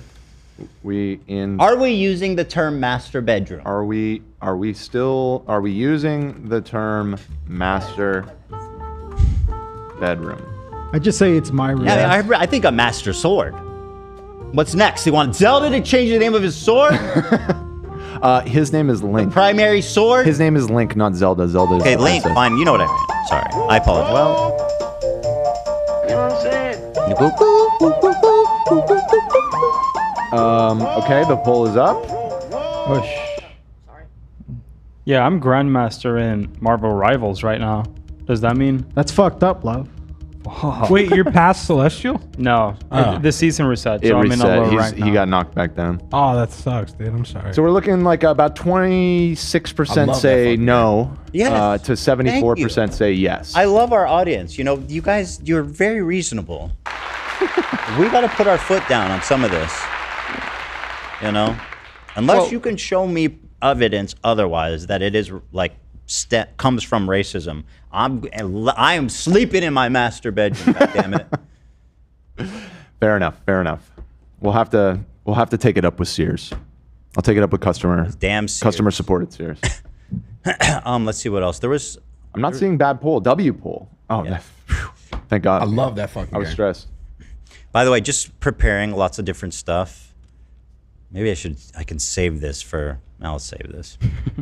Instead of saying Grand Primary, they should change their rank name to Grand Grand Primary. primary, grand primary Yeah. rank in Marvel Rival. We're replacing master in all term and situations.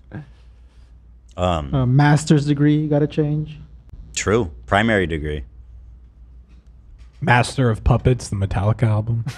Primary of puppets. I guess There's other stuff like this, which I wanted to show Sam, but I forgot. But I don't think I think he would just do the same kind of bit. Yeah, no. Yeah, I watched the hostage release earlier, which was crazy.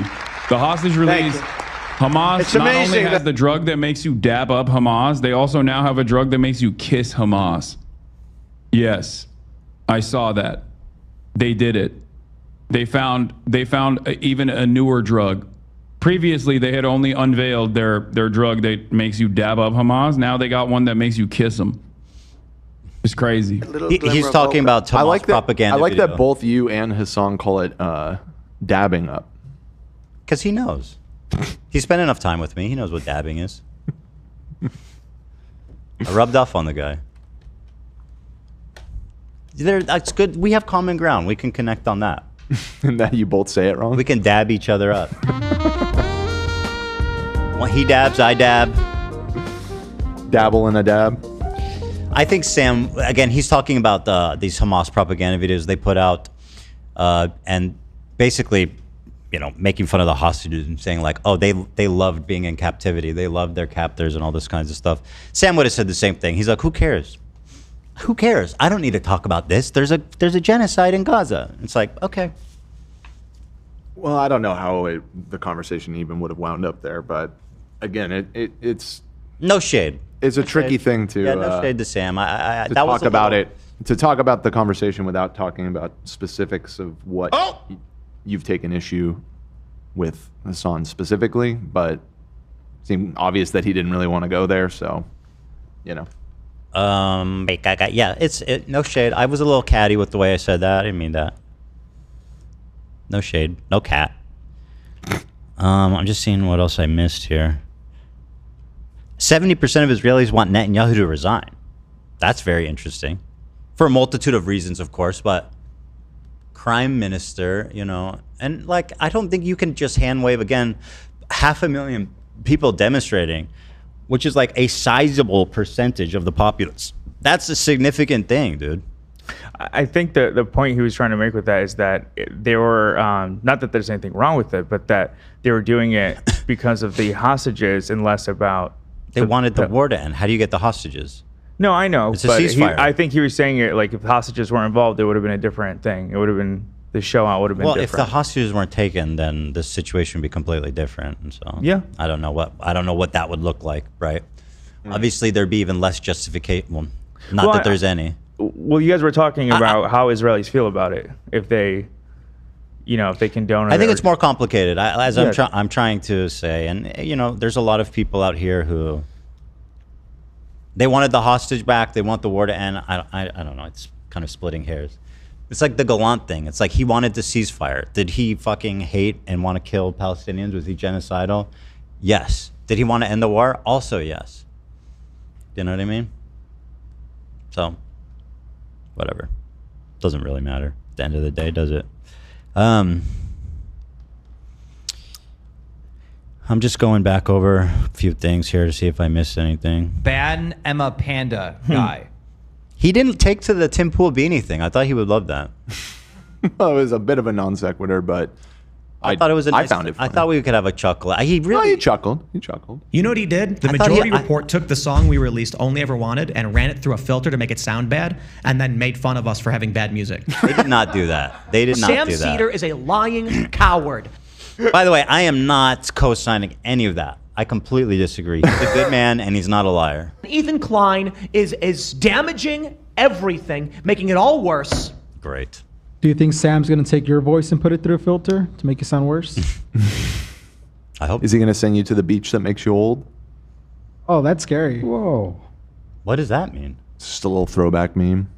The beach that makes you You don't remember the makes you beach that old. makes you old thing? No, what the fuck is that? Okay, never mind. It's based off a French novel, and then it was made into a movie.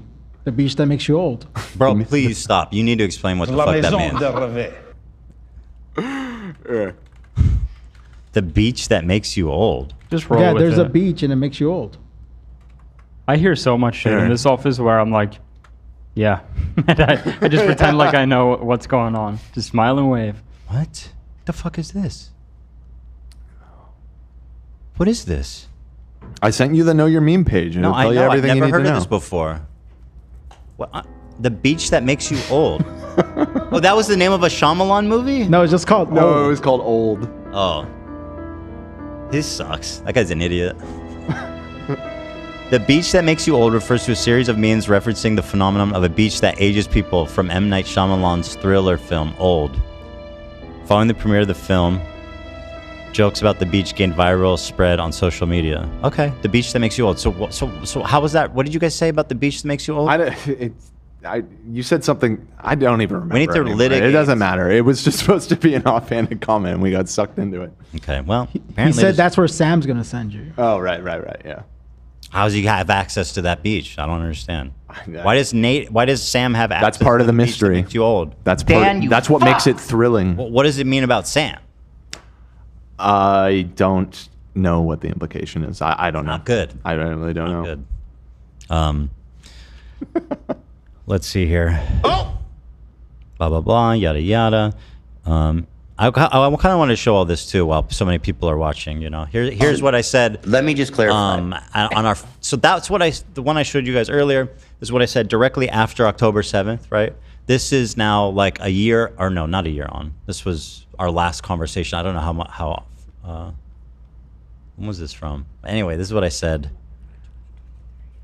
later that year. By the way, Israel's wrong. I'm just reminded because I'm seeing Ben Shapiro. Have you, the Daily Wire, it's all falling apart for them over there. Have you seen that? You know where it started? Facts. Where? When he fucking hired Candace Owens. Maybe you what can I trace said. it back to that. I told him that was a mistake, and I got canceled for it. That idiot should have been fucking listening to me. Oh, I want you to give me rim job. What? And hold my fart like a bong rip. What the hell is so that vulgar, soundbite? Candace? Hold my fart like a bong rip. I have everything in here. I've never heard that before. That's quite an image. Yeah. But most tragically, it apparently happened a couple months ago, but I only saw it recently. But the female version of Ben Shapiro, Brett Cooper, I believe her name is. They're out. Gone? They're gone. I saw a video of her crying, but I haven't watched it. I haven't seen that either. I was just reading about, I guess, the CEO guy resigned or stepped down, and they're losing all their talent. And I always thought Brett Cooper was like times over there. Dr. Jekyll and Mr. Hyde. Like that was what he looked like. I did too. His potion would kick in at night, and he would do Brett Cooper's show. The settlements should be removed. Netanyahu's a war criminal. I fucking hate him and his whole cabinet. They're genocidal, absolute psychopaths. Fucking despise them. I think the Palestinian people, I think the blockade needs to be lifted. I think that Israel is indiscriminately bombing Gaza. This indiscriminate bombing of Gaza is fucking horrific and horrible and absolutely destroys Israel's position. I don't know what more I can do to try to empathize. This is what caused his community to turn on me in this conversation. So that's I don't think it was this specific conversation. This Why they call me conversation. a genocide supporter. I don't know what else I can say. You know. When Hasan saying in this conversation, you call like Jewish Voice for Peace capo, which is like not, I never said that. I still hear people saying I said that. And then there's also, again, if you go back, there's me talking about on various podcasts, but going back to even May 2021, I had this post on Instagram 2 years before October 7th happened. When frankly, a lot of these activists probably didn't even know where Gaza was on a map. The Israeli government's making me sick. Even if Hamas operates out of civilian buildings, it doesn't justify the total destruction of that building. It's inhumane. Netanyahu's a piece of shit warmonger and needs to go. As a dual citizen, I love Israel and the Israeli people. That is a government that actually believes in peace and not force and violence. The ultra-right Jewish settlers are among the greatest provocateurs in the world. They are shameless and hateful, fueled by religious zeal, and enabled by the Israeli government. I wish the settling and repossession of Palestinian land would stop. Wish the bombing in Gaza would stop. Gazans deserve to live a life free of fear. For all of the crimes Hamas has committed, we must always remember that they are not Palestine. The Israeli government holds all of the power, and it's on them to stop the violence and show a true willingness for peace. That is what I said 2 years before October 7th, and I have remained consistent in my beliefs. You just won't find me contradicting anything here, despite people always go, they'll accuse me of being a genocidal, but notice they won't really ever provide evidence. No, hold on. He said, "Don't do that, Ethan. Don't call them capos." The implication is clear. He's saying I called them capos. He's the one that brought that word into the fucking conversation, which, in my opinion, was so gross. If I remember correctly, he was saying that there are Jewish people who feel a certain way, like Jewish Voices for Peace, and you said that doesn't mean anything. The Nazis had collaborators, and he said, "Don't do that. Don't." Compare them to capos or something. I didn't compare them. He didn't even let me finish my fucking point. I was saying that you can find a group from any minority group to agree with any position you have. It doesn't mean anything that you have like a token of whatever minority group or whatever majority group, it doesn't matter, to tell you what you want to hear. Because there's going to be people that agree with you in every community. That's just how life is. So I don't like the idea of being like, talk to this Jewish guy. It's like, well, I'll listen to a non-Jewish guy, you know. He's like, if I'm not getting through to you, then only this Jewish guy should be able to get through to you. And it's like, well, that's kind of nuts.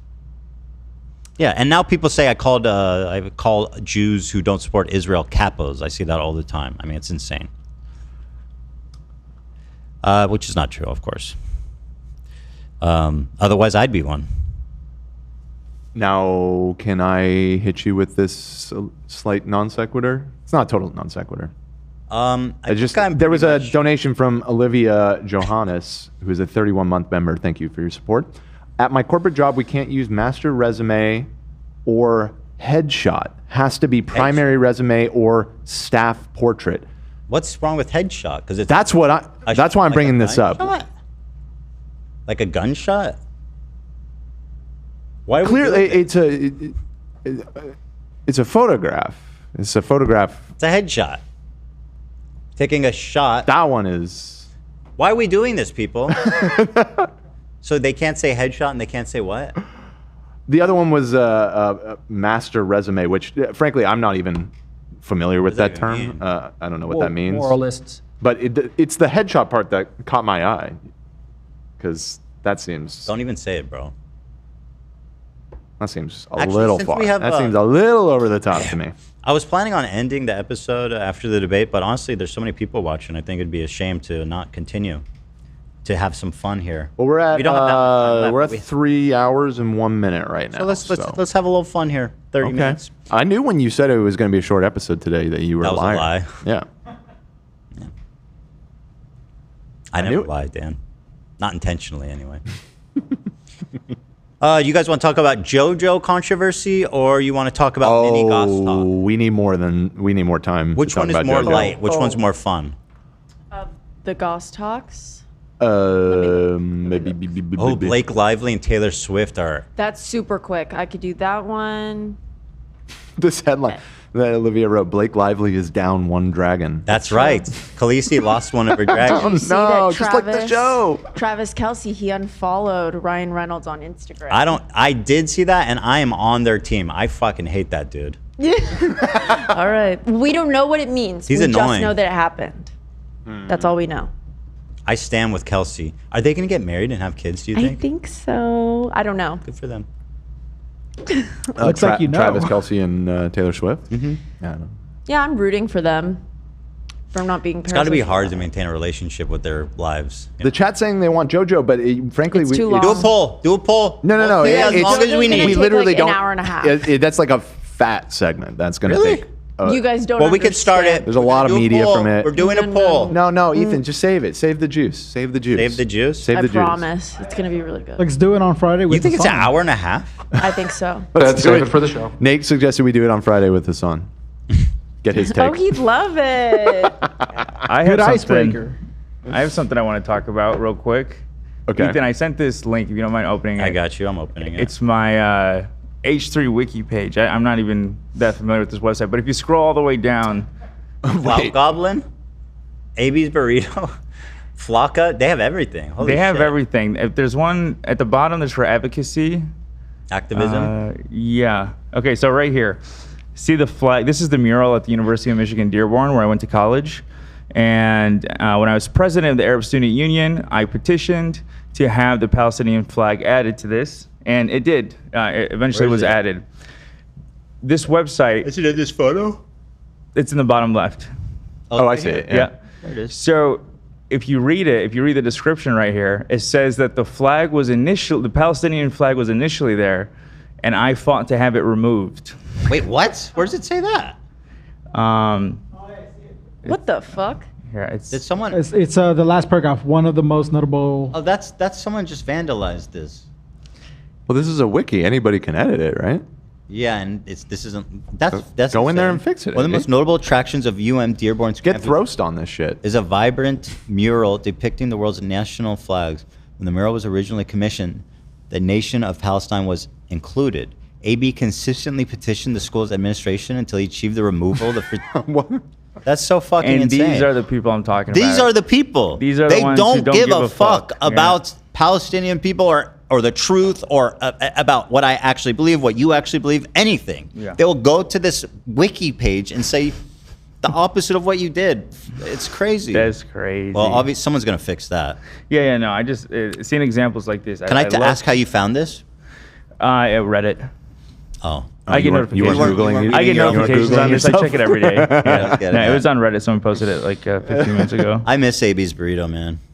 Good times. Good times. What can you do? This is a good lore page. Oh my You got God. a lot of good stuff here. To fucking edit with you as the burrito. This is this was a good time. Oh god. That was a pre-Chestnuts era. So true. Chestnuts Pre-button era. over, open fire. Apparently, I'm being told. Go. Do you still have that open? I can reopen it, surely. Go to the top of the page.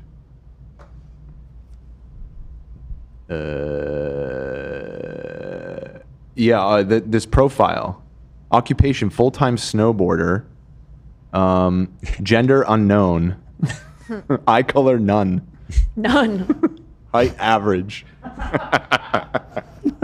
They say alias, Clout Goblin, Star Killer, but this is fair. The H3 Heartthrob, that's nice. Oh, okay, there you go. That's a coveted title. That's nice. The heartthrob with no eyes. Yeah, I'll take it. It's really good. Wait, the Heartthrob with no one. It's really good. Heartthrob. I didn't know you snowboarded. I mean, I'm not good at it, but I have. Seeing Okay. James Charles at Dirty Dom's in the mall and Dirty Dom at the mall. That was great. That was very funny. All right, so we got the mini Goss talk. We got Vitali updates. We got the Brodyverse. I guess let's do the Goss talk then, huh? Okay, we can do the little stories. Let's do the little And then story. we'll I'm just gonna go grab a sodi Okay. and probably pee. I'm Oh gonna go man, pee. yeah. Okay, take Go a check out that Sodi selection. We got. Yeah. The wide shot is down right now because we were going to You can re-rig show it it on my to the camera. new lighting grid. If you want to come over here.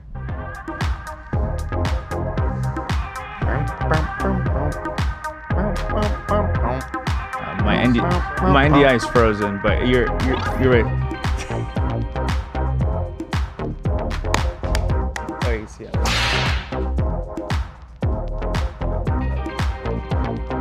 Culture used to be the backbone of the What was that resistance. move? Oh, what's that? So this is to catch a fly. It's just dish soap, and when the fly comes close, it gets close to it, you just pull it up. I used to do it when I worked at a restaurant. Oh. Wait, we don't have flies back in here, do we? I saw a single fly and I acted immediately. No, I saw that one. Yeah. He was pretty They're big. trying to. It was a fat ass fly. There's like a area in our parking lot that has a bunch of flies, and they just like always kind of buzzing around there. And I've been so worried about them like somehow migrating into the building because that was such a saga when we got like infested that one summer. Oh yeah. Yeah. Oh, hopefully that won't happen again. Sometimes I think about that summer because I don't know religiously what Muslims think about killing flies, but if it is a sin, I'm going to fucking hell because I was a fly terminator that summer. I had that salt gun and I fucking we were all getting a lot of negative karma that summer. I was like Anakin, man. I was like the women and children too. No. Give no quarter to flies. Somebody in the chat. No quarter. Thank you to everybody that's been donating today. There's a lot actually. I can't possibly hope to get to all of them, but I do see y'all. I do appreciate y'all. I'm opening up my spreadsheet right now to maybe at least touch on some of the big boys that came through. Give me just a second. Somebody cover for me while I get this open. Okay, so Vamp. Okay, Olivia, give us a little teaser about Gostalk. Girl, what? Olivia said, man, it's pretty heavy to follow up with Gostalk. I turned to AV and I just whispered, do you think we should still do Goss Talk? And he just goes, Olivia, tell us a little bit something about Goss Oh my Talk. God. Dan's like Vamp, and that's the best I could come up with. You want me? I can do it. No, it's fine. Okay. If we're gonna do it, we're gonna do it, I guess. This is a good opportunity. We got a lot of people watching this episode. Hi, you should guys. show them, do your thing. Hi, everybody. So I was going to read some super chats, but I'm now seeing that the vast majority of them are either yelling at Sam or yelling at Ethan. Yeah. So I don't really want to do that. There's a couple. So we still appreciate your donation if you are one of the people that were yelling at one of the two participants, but let me see if there's any that are unrelated. There's here. a couple of recent ones here. Okay. Here's a good one. Proud of Lena for doing what's best for her. Now, how do I get a refund for Creator Clash? No comment. I'm sure there are ways. You can figure it out. I'm sure you can figure it out. Google it. Also, opinion on Andor Season 2. I think they released more episodes last night, which I have not seen yet, but I watched the first 3, and I liked them. It, like the first season, starts out kind of slow. So I understand that the show is a slow burn, and so I want to give it more time to make my judgment. I feel like the first season started out pretty slow too, but crescendoed into what I thought was one of the best seasons of television I've ever seen. So hopefully we'll get that again in the second season. I don't know if anybody else is watching it though. I seem to be the only Andor head in the. No, I've liked Andor. I didn't watch all of it the first season, but I want to get back to it. I feel like every episode was better than the last. I liked it, but I don't really remember enough to watch the second season. So now I know I gotta watch the first season again, or at least a recap, and it's kind of like a mental block. So I haven't really. Right. Haven't really pretty started. good. There's probably like a 15-20 minute. Usually there is, yeah. Catch you back up. Yeah. Yeah. Okay.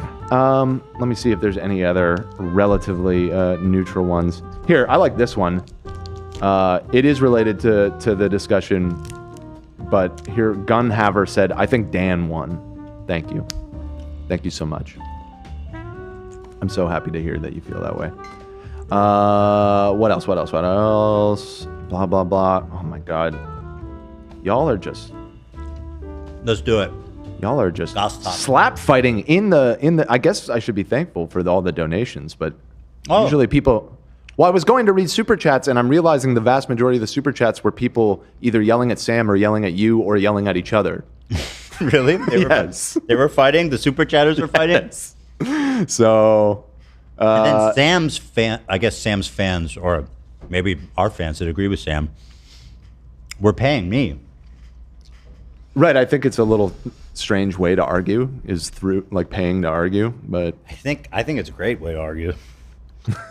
Keep it up. I love fostering good conversations like that. Keep it up. All right. We have very little time. Unironically, thank you to everyone. Yes, thank you.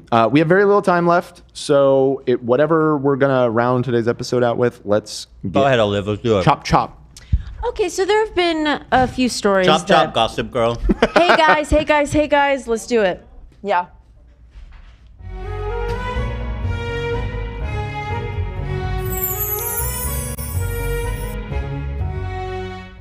Hello, everybody. Yeah. Hold on. Wait. I thought I did really well. You didn't even smile. I did, big. What? No, you look. I Run looked it back. happy. You were spinning. Oh, you think I was too focused? You were like Wait, I'm gonna rewatch You're it right right. now. You're right. I was like, Yeah, go back and watch it. I'm See waiting what I for mean. the replay. Right Yeah, here. the replay is about to come through. Stand by. Stand by. Okay. Here we About to go. happen. The intro's playing. There. Goss talk. And you did not smile. Yeah, You're right, you I didn't didn't. smile. Ethan was right. It was frankly insulting. smiled a little bit. What do you mean? I'm thrilled. We got to do it again. Let's take Yes, it from you're the right, top. you're Take it from the top.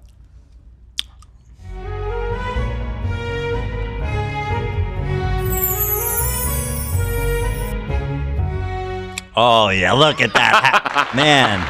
Wow, You are that's beaming. You are radiant today. Hi.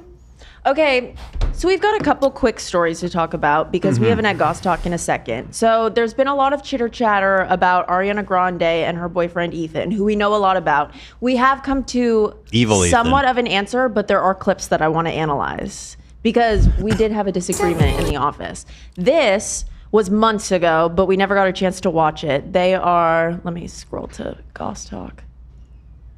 It's from February, the 2025 Critics' Choice Awards. Thank is you, what I it's just labeled found at. it. Yes. Okay.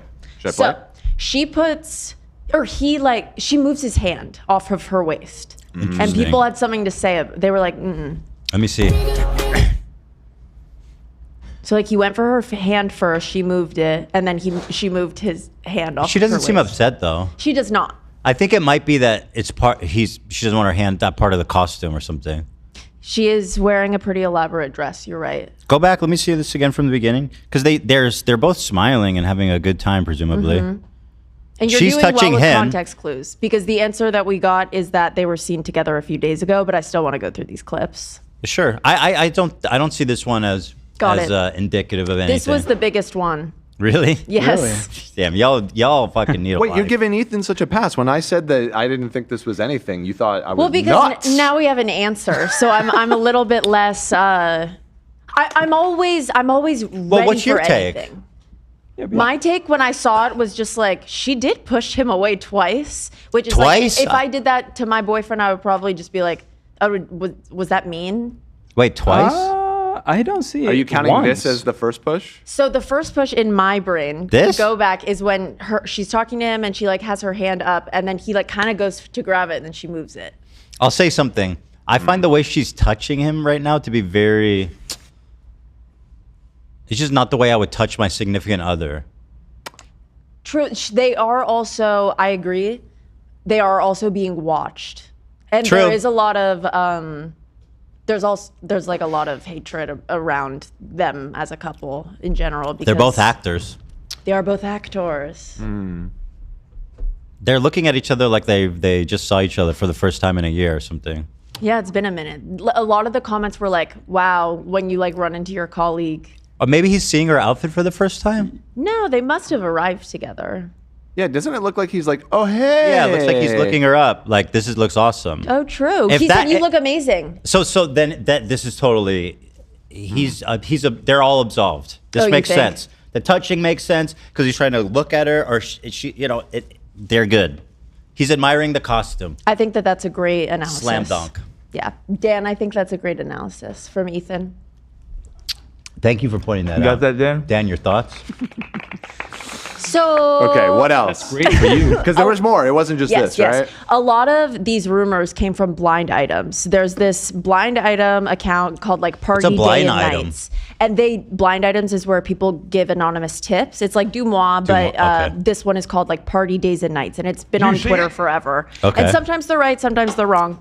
But there were so many during award season about Ariana and Ethan. And there was one that at the Oscars, she disappeared for 45 minutes and he was left alone, not knowing where she was.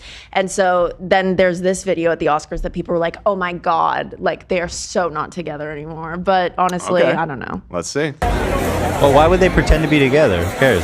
Oh, I totally believe that if they broke up, they would pretend to be together at least for a little bit, just because it did mess up both of their They reputations. have been together so- for a long time. I know, but I just feel like Not long enough? I Not that think if long. they do break up, they probably will announce it after all of the awards for Wicked 2. I mean, he ruined his marriage. Yeah, Yeah. he Newly- literally abandoned his newborn Yeah. child. I would never forgive my parent if they did that to me, bro. I say every time people are like, no, but Ariana, blah, blah. I'm always like, that baby's gonna have trust issues. That baby, and rightfully so, I would be like, Dad, you don't Yeah. love me. You Yeah. love her more than me. That's what I imagine. And frankly, I think he does.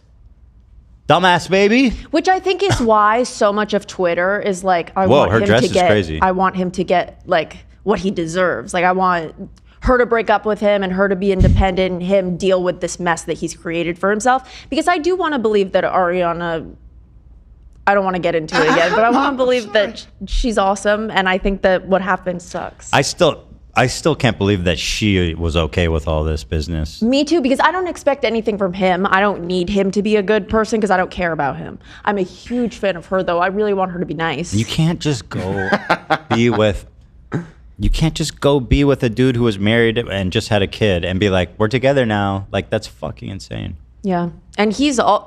Why do you want to be with anybody who would do that anyway? True. To their like their family that they've built for so long. Right. All of it makes me sad. Also, yeah, you're gonna have, what are you gonna have a kid with this guy who's already like fucking abandoned his first child? Exactly. That's my thought. In her defense, though, how many people in the world look exactly like her brother? That's one. Hilarious. One. Right. That I've seen just one. It's a Yeah. very good point. She couldn't pass it up. You're right, you're maybe right. right. Once in a lifetime opportunity that's for sure. The ultimate. That's the steel man. Is that what they call it? Huh? The steel man argument. I hear that word a lot. I don't know never knew what what it that means. means. What's the inverse of straw manning an argument when you purposely? Well, that's like when you're distracting. There's something that's not important. Steel man. Steel manning is like you're trying to see the other person's perspective, and so you're going to try and make their argument as well as possible. To then. That's what it is. Yeah. Oh. Interesting. Yeah. Why is there a word for that? Well, it's just Does that happen? There's an existing. People say it all the time. Because why would you want to make the other side's argument better? Because you're trying to preempt, right? No, you're not Right, doing exactly. it to You're not them. necessarily trying to make. You don't agree with that person, but you want to give that argument the way- most benefit of the doubt as possible, so that you can then. Right. It's the opposite of straw man. So it's a good debate. Devil's advocate type It's a of good thing. debate. Good debate. So it's a good thing. It is a good thing. Yeah. Fantastic. Yeah. Steel man. Straw manning somebody's argument is a bad thing, where you purposely. What's a steel man? I know what a straw man is. It's like a like scarecrow. what What is it, a golem? I don't want to What- say what- that the Tin Man, because obviously that man was made of tin, but it gives you an impression of should what a say steel Tin man Man. could be like.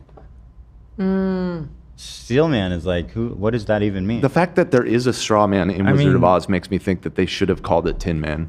Oh, Tin Man, the sounds argument. strong. Scarecrow. Tin isn't particularly strong. They should though. call it the Iron Man argument. Iron Man. There. I mean, that would be.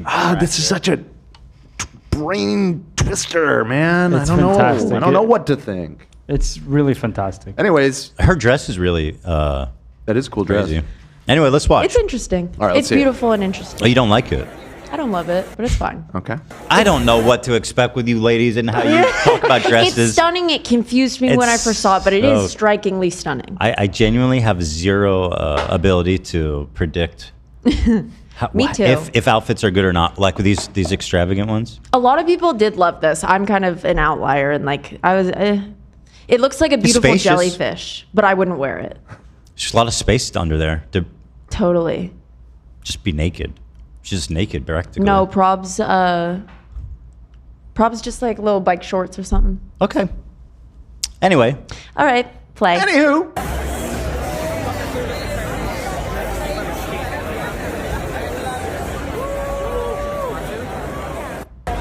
What? Wait, what? That's What was I literally- supposed to I don't know clean what I'm from that looking at. clip? A lot Bro, of people had a lot of stuff Play that to say again. about I'm this just as well. let me Pair this with the blind item that she allegedly disappeared for 45 minutes and he had no idea where she was. People were like, "Oh my god, She could have been everything's gone for a over." million different reasons. Wait. Also, at the it's- Oscars, did she Yes. not perform?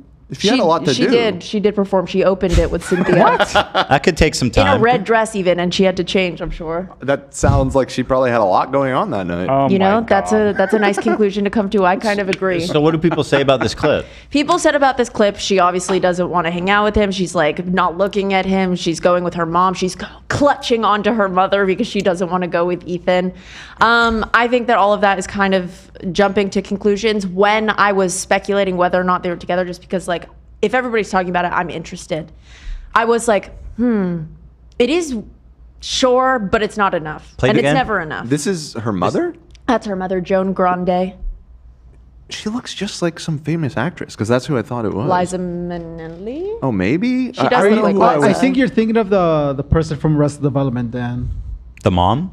The other Lucio. That's Lucio. Liza. That's Liza. Maybe that's Okay, who I was you're right. thinking it was. Yeah. Can you play it? I'm failing Okay, to yeah. see anything off about this. Even in like the most like Yeah, they seem totally fine. parasocial way.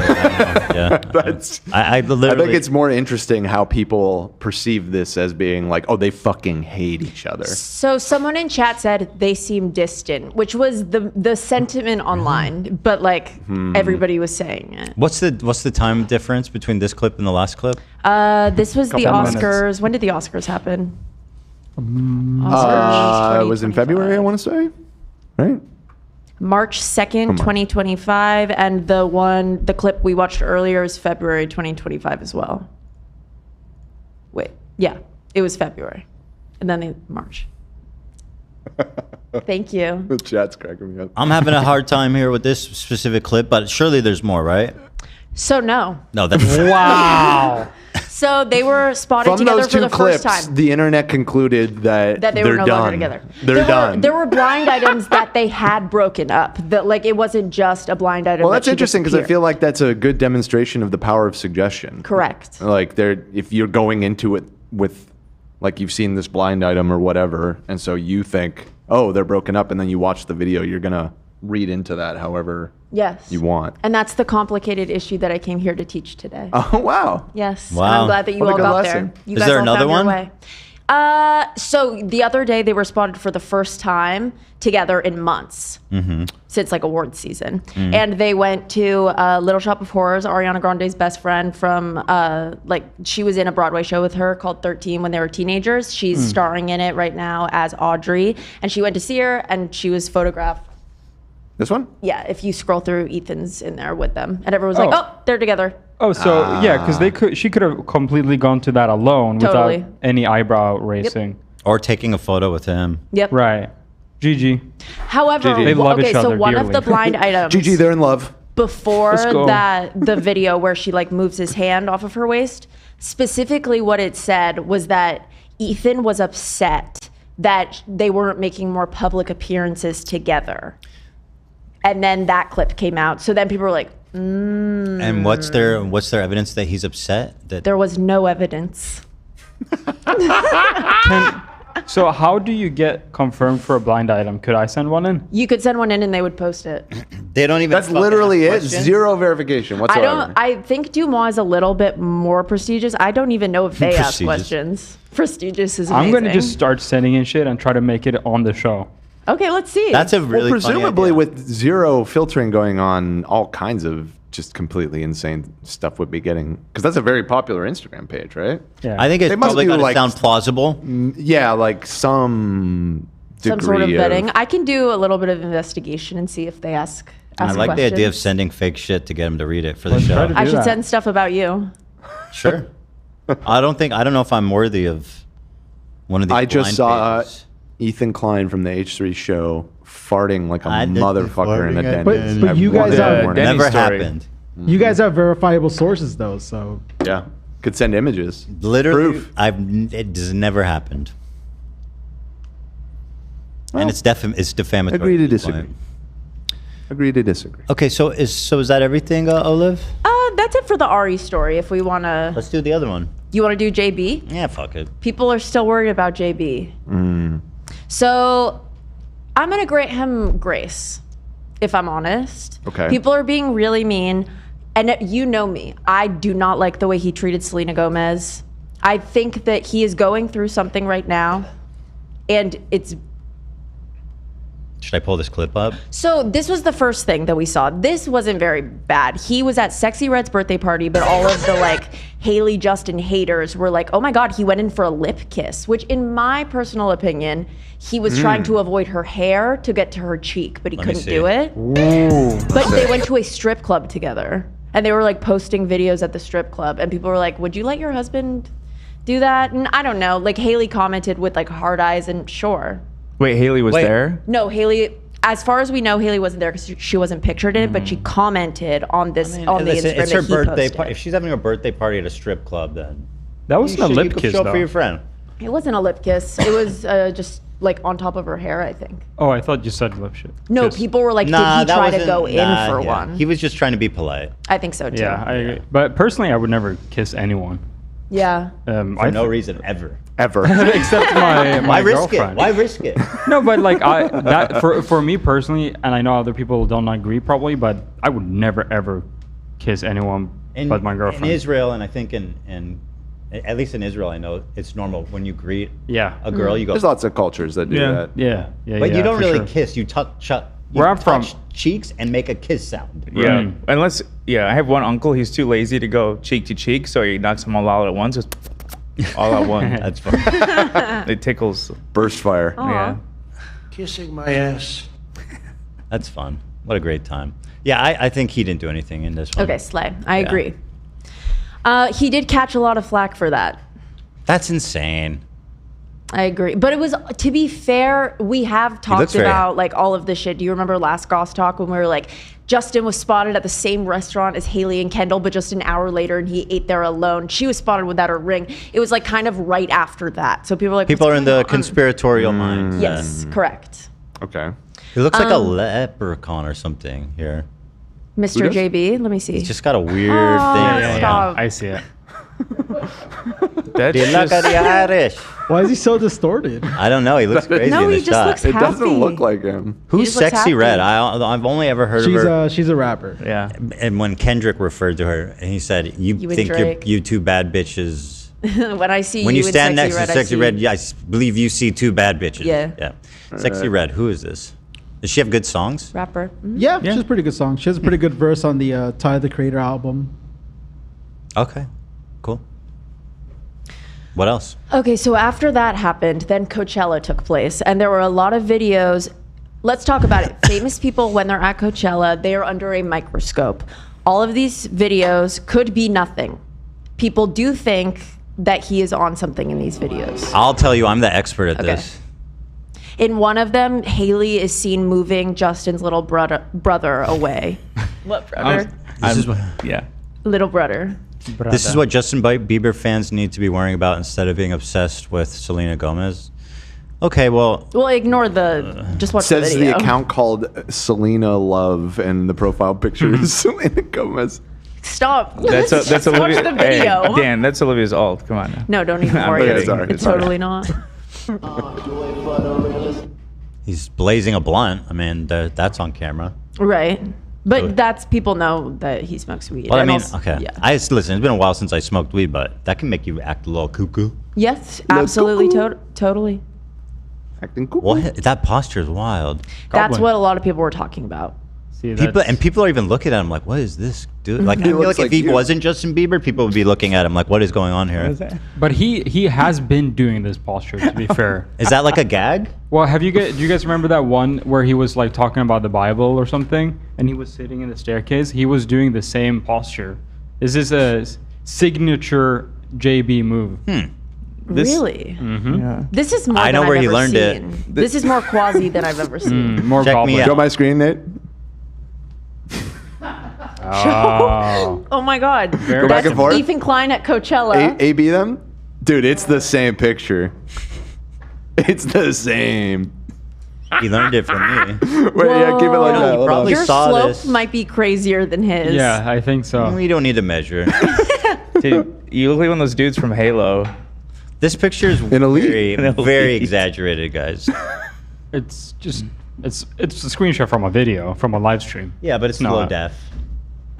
Pretty low def. No. Oh, average def, bro. 1080p. Yeah. Love, I got my pipe now, so whenever I agree with you on things, I'm gonna Bring it on. I concur. Yeah, good. I concur. All right, so he's got a little weird posture here. I mean, okay. What's he doing? Yeah. This could be drunk or high. Dude, he's at a fucking concert. True. He's That's blazing exactly what blunts. I'm thinking. Yeah. Man, My boy's free vibing. Bieber, dude. Free Bieber The a guy's little just, bit. if anything, he just looks high, like he's drinking and smoking, which is like, obviously. Sure, right? yeah. He's having a good time. Free the Biebs. I think he's going through something based on like, there's more stuff from his Instagram stories that he's been going on and on posting text posts. I'm only going to show you the crazy ones. I still am trying to figure out what is he doing when he's doing this interesting posture. Yeah. He's showing off his watch. Is he talking to someone on the ground? Like, what is he doing? He's waiting he's for looking Sam at the Seder to call ground. in. Is he talking to ants? Let me see. Let me see the motion. Yeah, hold on. Talking to gnomes? Maybe he's cold. He's singing He is along. shirtless. Why would he take his shirt off if he's He's cold? like Well, he needs to put it back on. It looks like he's like shivering. He's like, ooh. he's like holding. Here he's got a something. blanket. And now What happened? he's What like happened to his hypothermia, dude. Wait, what happened to his shirt? So his shirt got taken from him. Now he's wrapped in a blanket. Wait, isn't that just a big shirt? I think That just looks like Oh, a is sweatshirt it? to me. He's been in some. Yeah, you're right. That's just a jacket. All right. He's a big. That's just a jacket. Okay, what else we got? Okay, so then there's also the. Sorry, Lev, did I interrupt you? No, I'm just talking to myself. I whispered someone stole his shirt. Love. I didn't add anything about you at all. No, I loved it. Yeah. I concur, my friend. Thank you, sir. Thank you, sir. Very nice. I also- You concur with what? Someone stole his shirt. Someone stole his shirt. That's what I whispered to myself. Wow. Indeed. Yeah, someone stole his shirt. Yes. Can I recommend something totally separate? I've been playing a new game on PlayStation 5 with my boys that I didn't expect much of, but it's like super fun, called Tinykin. Called Tiny Kitten? Tinykin. Oh, Tinykin. You I play found it? a new mobile game. You did? Yes, I did. Oh. Because Flappy Dunk was mine for like 7 years. Flappy Duck. That was my fave. What do you play Magic now? Sort is the one that I just downloaded. Really? What do you do It in has it? a bunch of like potions with different colors, and you have to sort the colors together. And like it's a all of the puzzle game. colors have to touch each other in order to get them all in their own respective jars I separately. love that. That sounds great. I love that. Tinykin's that. like a Lemmings, right? That's how it kind of plays. Nah, it's more like first person, but it's really cool. It takes place like you're a tiny little creature in a house. Okay. And you have like you go to like different towns, but they're huge areas that you have to explore and collect stuff on. But it's just like one room. Like you're in the bathroom. Oh, it looks like Pikmin. Oh yeah, you should try. Kind of like Pikmin, yeah. In terms, that yeah. sounds good. I think it's more fun. Has a 98% on Really? On Steam. I didn't know that. Overwhelmingly positive. Really? On Tinykin? I didn't know It that. has excellent. Well, there you excellent go. reviews. These people are spitting facts. I think it's more fun than what was that game called? Pikmin. Pikmin? Yeah, that one's. I don't know. That one's. The new one's pretty solid. Pikmin 4. Wow. Incredible reviews. Yeah, it's super Yeah. fun. I've been really surprised. Like the kids are ready to move on, and I want to keep playing the game. I see. You're sucked in. Yeah, didn't expect much, but it's very fun. So there. Well, that's that is. cool. Yeah. You should look up Expedition 33. That's good reviews too. I looked on my Steam Deck and I didn't see it. Oh, just buy on PlayStation. Maybe it's not certified for Steam Deck or something. I'm not sure. Anywho. We're off topic. Olive, yeah. You want to get back? Let's get back to Biebs. Okay, there was another video that was making its way around the internet. It's of Haley moving physically Justin's little brother away from him at Coachella. We don't have to watch it because we kind of came to our consensus that he was at a music festival. It doesn't really matter. Oh, it's We can another move on. Coachella thing. Yeah, I we can mean- move on to his Insta.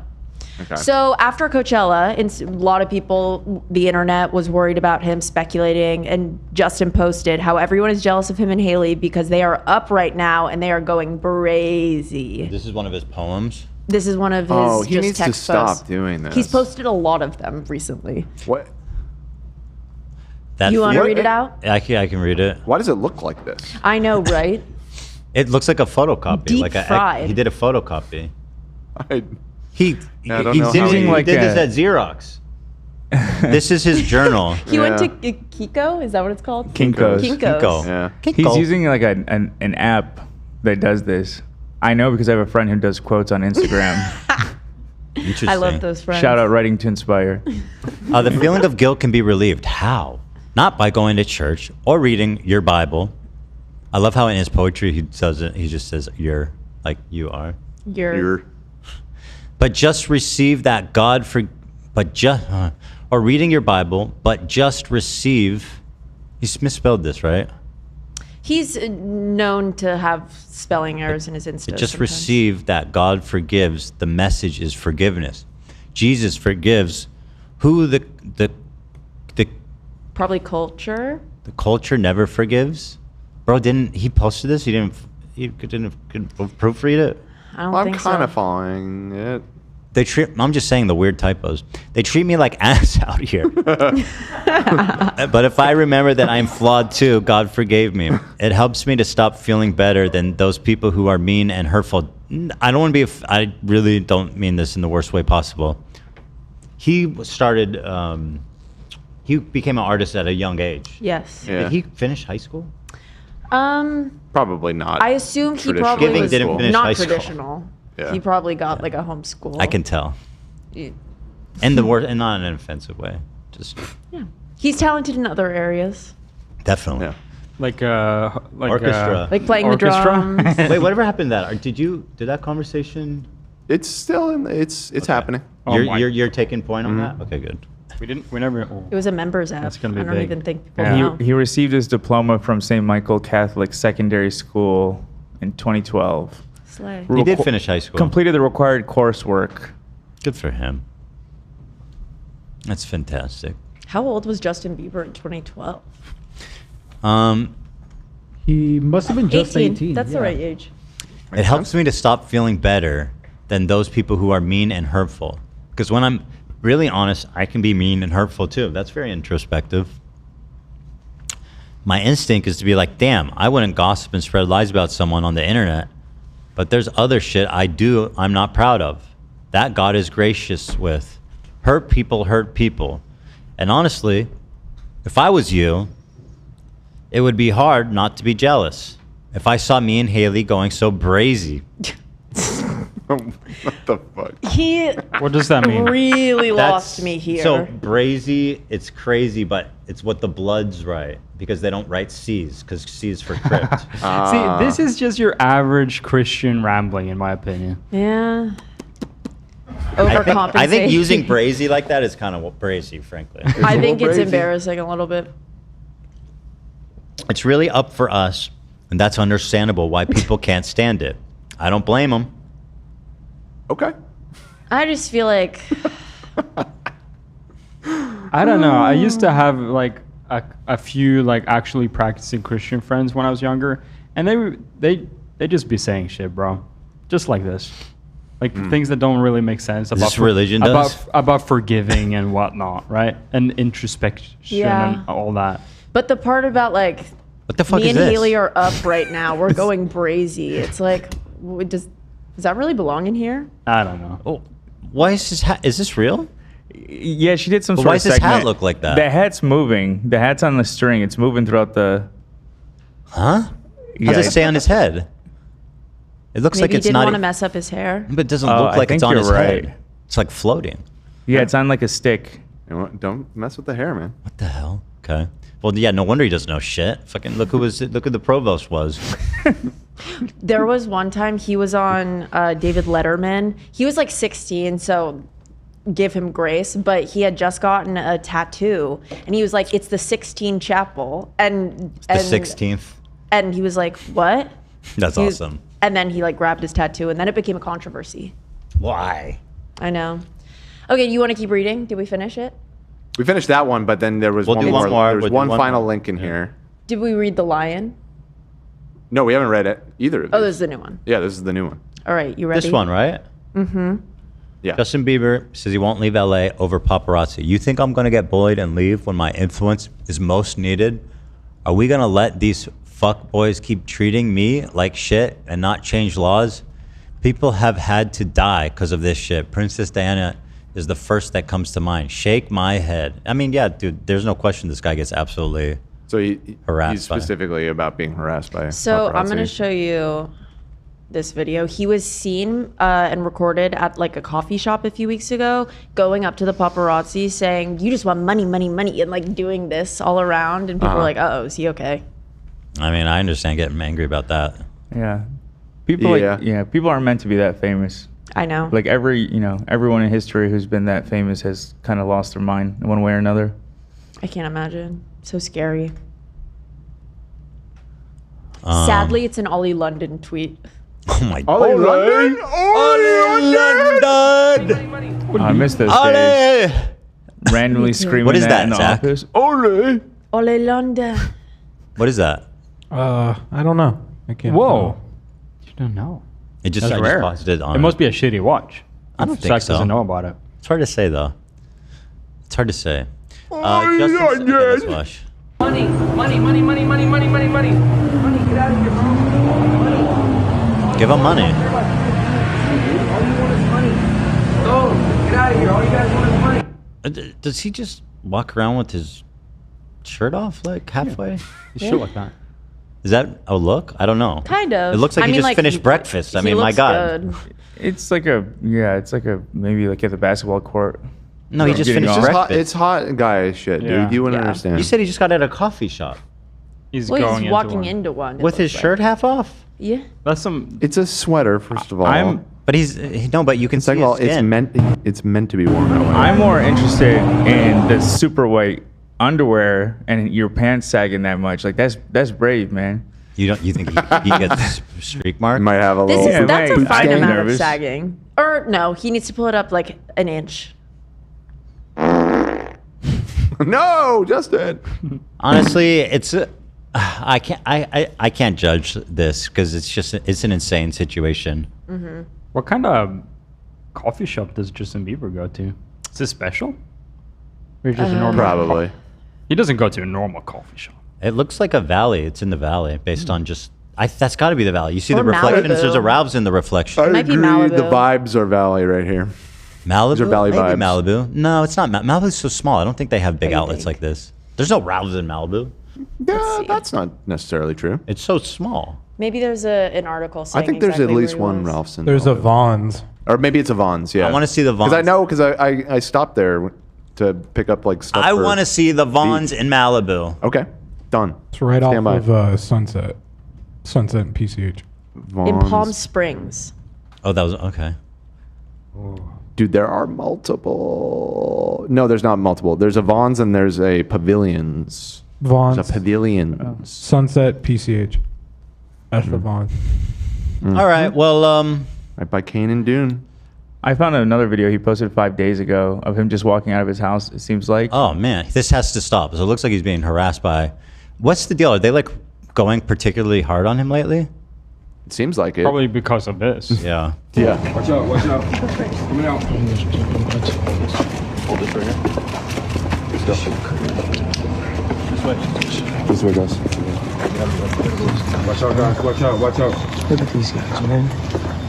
These are so weird. Straight ahead. Look at these guys. Guys, can you back up, please? Look at these guys, man. This Yo, is watch insane. out. This is crazy. Good morning, Kanye. Yeah. Shut the fuck up. Look at these guys, That gives man. this. Look at these guys, man. Yeah. He needs to hire like a Cody, man. I'm going. You can go ahead. He doesn't need these guys saying back up, back up. He needs someone saying I'll stab you if you don't back up. Well, they Speak kind of, up. I don't know. Definitely. I think they hope for that and then they get the sue. You know what I mean? Yeah, that's a lot. That's like definitely like Britney Spears, Princess Diana level of Yeah. paparazzi obsession. Interesting. Leave Justin Bieber alone. It's hard to be too hard on the guy, knowing like Yeah. what his life is like on a day-to-day basis. Yeah, and then a source told Entertainment Tonight last week in response to a lot of people being worried about him. They said, Haley takes mental health seriously, but does not think fans should be concerned about drug abuse issues. Justin has been facing some difficulties in his personal life with mental health issues. Haley is supportive and trying to work through things with him. Haley and Justin are continuing to focus on their relationship and their son. Paying attention to rumors isn't a top priority, but they are aware of what's being said about them. So just sending love. Hope they're okay. If you know what I would do if I was like in this position of mega fame, you got to go outside in like a bubble of reflective. Just walk in a bubble of reflective orb. You walk in a reflective orb. They sell those clothes. You know what I mean? Yeah, You yeah. and JB both tick to Insta stories. Yeah. You guys connected We have that a lot way. in common. We're both hot. Slay. We're both tatted. Totally. Both married to the hottest women ever. Yep. Totally. Yep. Both of you have a shaved head right now. Oh, that's true. We both have shaved heads. That's the. I think I shaved my head first. You think JV did it because he saw Ethan? He saw Ethan Klein I of wouldn't- H3. Listen, who knows? I can't say that. Right. With certainty. Mhm. Okay. Yeah, I would get in a giant reflective bubble. Like all that you saw was like my little feet coming out the bottom, and it has a fan. So you've seen these on Halloween where there's a fan inside, so it keeps it blown up. Oh, yeah. So you just have like a little thing for your feet, and it's a giant reflective bubble. And so whenever you go from your house to the car, or whatever, all they see is a huge orb. And anytime they take a photo, it just blasts them back with the light. Yep. And you got to get the same outfit for your security guards too. And yeah, everyone matches. And for Ela and for the kids, there's like 3 little balls running around. Yep. Yeah. Have you seen the photo of Paris Hilton wearing the scarf made of that material? And then it's paparazzi, and she's just all like blacked out, and this is like illuminated. That's great. Mm-hmm. There was someone I remember reading about or hearing about who used to get carried out, and they would hide in the music equipment boxes and get carried out. Is that Taylor Swift? Was it a Taylor What? Swift thing? Oh yeah, I think 'Cause there once they was- snuck her in, right? There Into was the a concert? meme that people would take photos of like little things and be like, is Taylor in there? That's pretty hardcore. Agree. Well, guys, listen. It's been quite the ride, hasn't it, folks? We'll see what the post-mortem is on that Sam Seder convo. I'm sure there'll be lots of hot takes, but again, I mean, I enjoyed it. And that's all. I do the show for you. Thank you. Hopefully our fans enjoyed it. Oh you my know, God, very Ethan. least. Yeah? I'm so sorry. I looked up to see if it was Taylor Swift, and I found an H3 podcast clip about Taylor Swift and her suitcases to avoid We talked about paparazzi. it. You did. I 6 remembered. years ago. Okay, so I was Aw. right. I have a vague recollection there. Mhm. All right, everyone, listen up. Tomorrow's for members. We love them. Thank you guys for all your support. Thank you for tuning in. And Friday, we are talking to Hasan Piker at 12:30. The main event. Oh, So boy. everybody show up. Until then, y'all, great seeing you. Thanks for watching, and have a beautiful, blessed evening. Thank you so much.